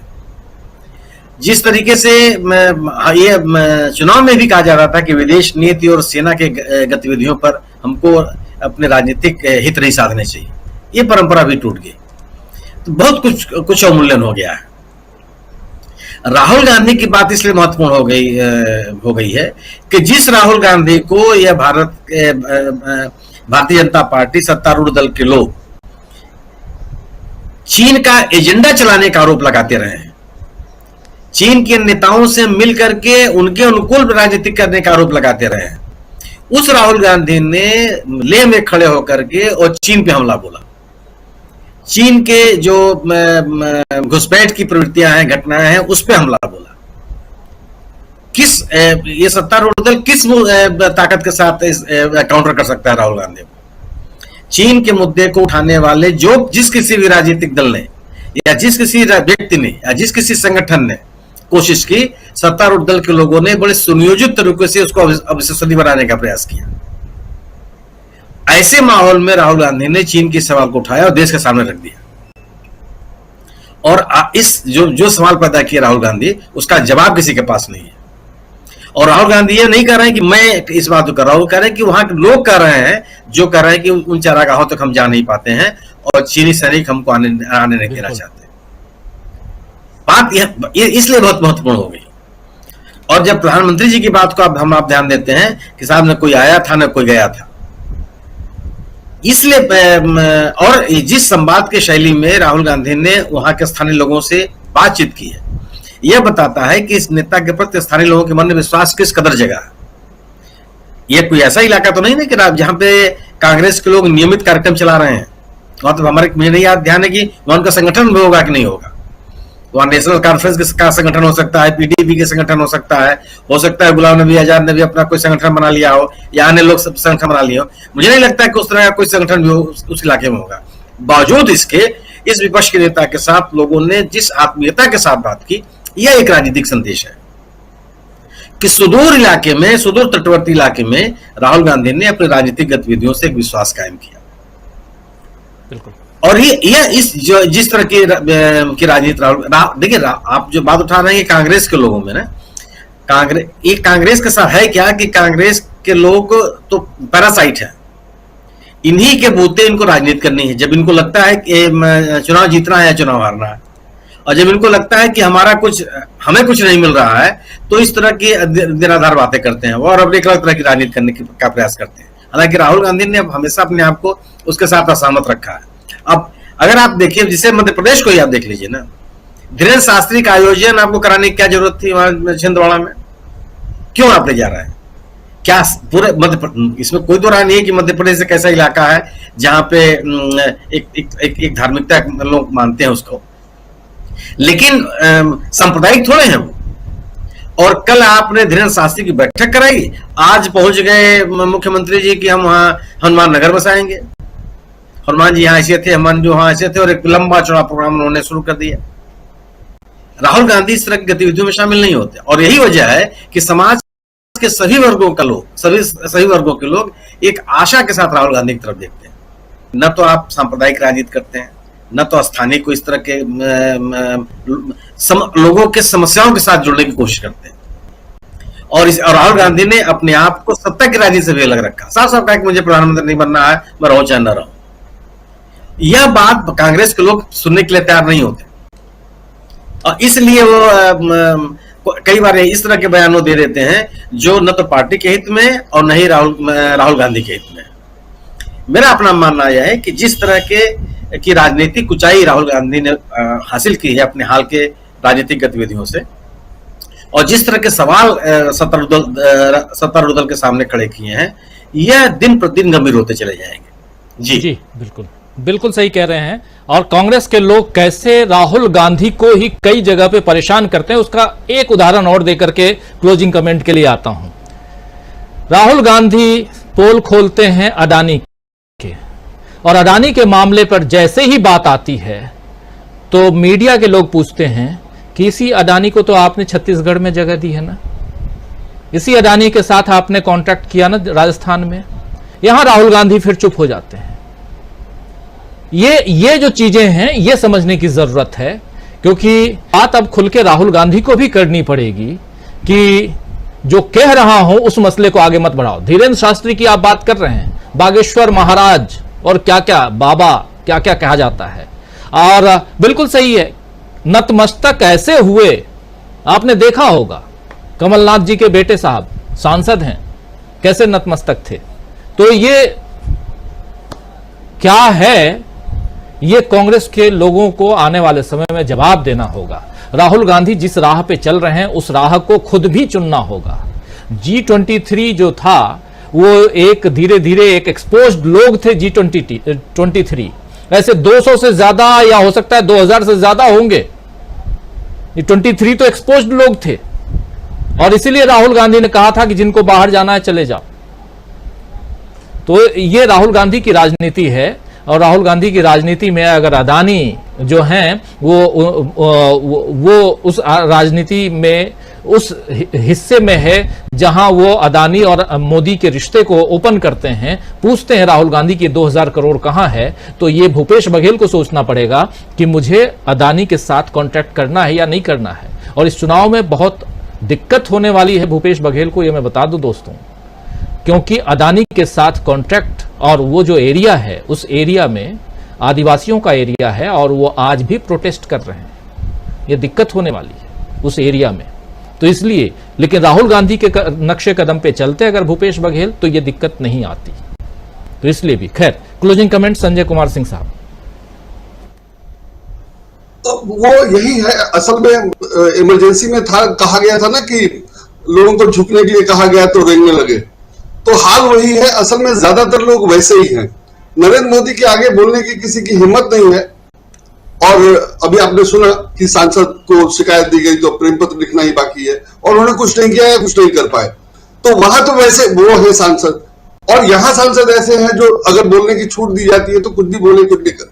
तो इस तरह के लोग हैं, और इन्हीं से काम चलाना है, ये मजबूरी है। तो मुझे लगता है कि मूल कारण यही है कि अगर आप छूट दे दो पे चला जाएगा, और हड़का दो तो वो अपना सामान्य काम भी नहीं कर पाएगा। और ज्यादातर लोग ऐसे ही है। किसी भी सांसद को अपने जीतने की व्यवस्था तो खुद करनी ही चाहिए ना, लेकिन अगर वो अपना काम नहीं कर रहा है और उसके बारे में कहा जा रहा है कि हमने वोट दिया, गलती कर दी, तो आप समझिए कि वो कितना डिपेंडेंट है। और आपने चीफ मिनिस्टर की कहानी बताई, तो ऐसे ही लोग हैं।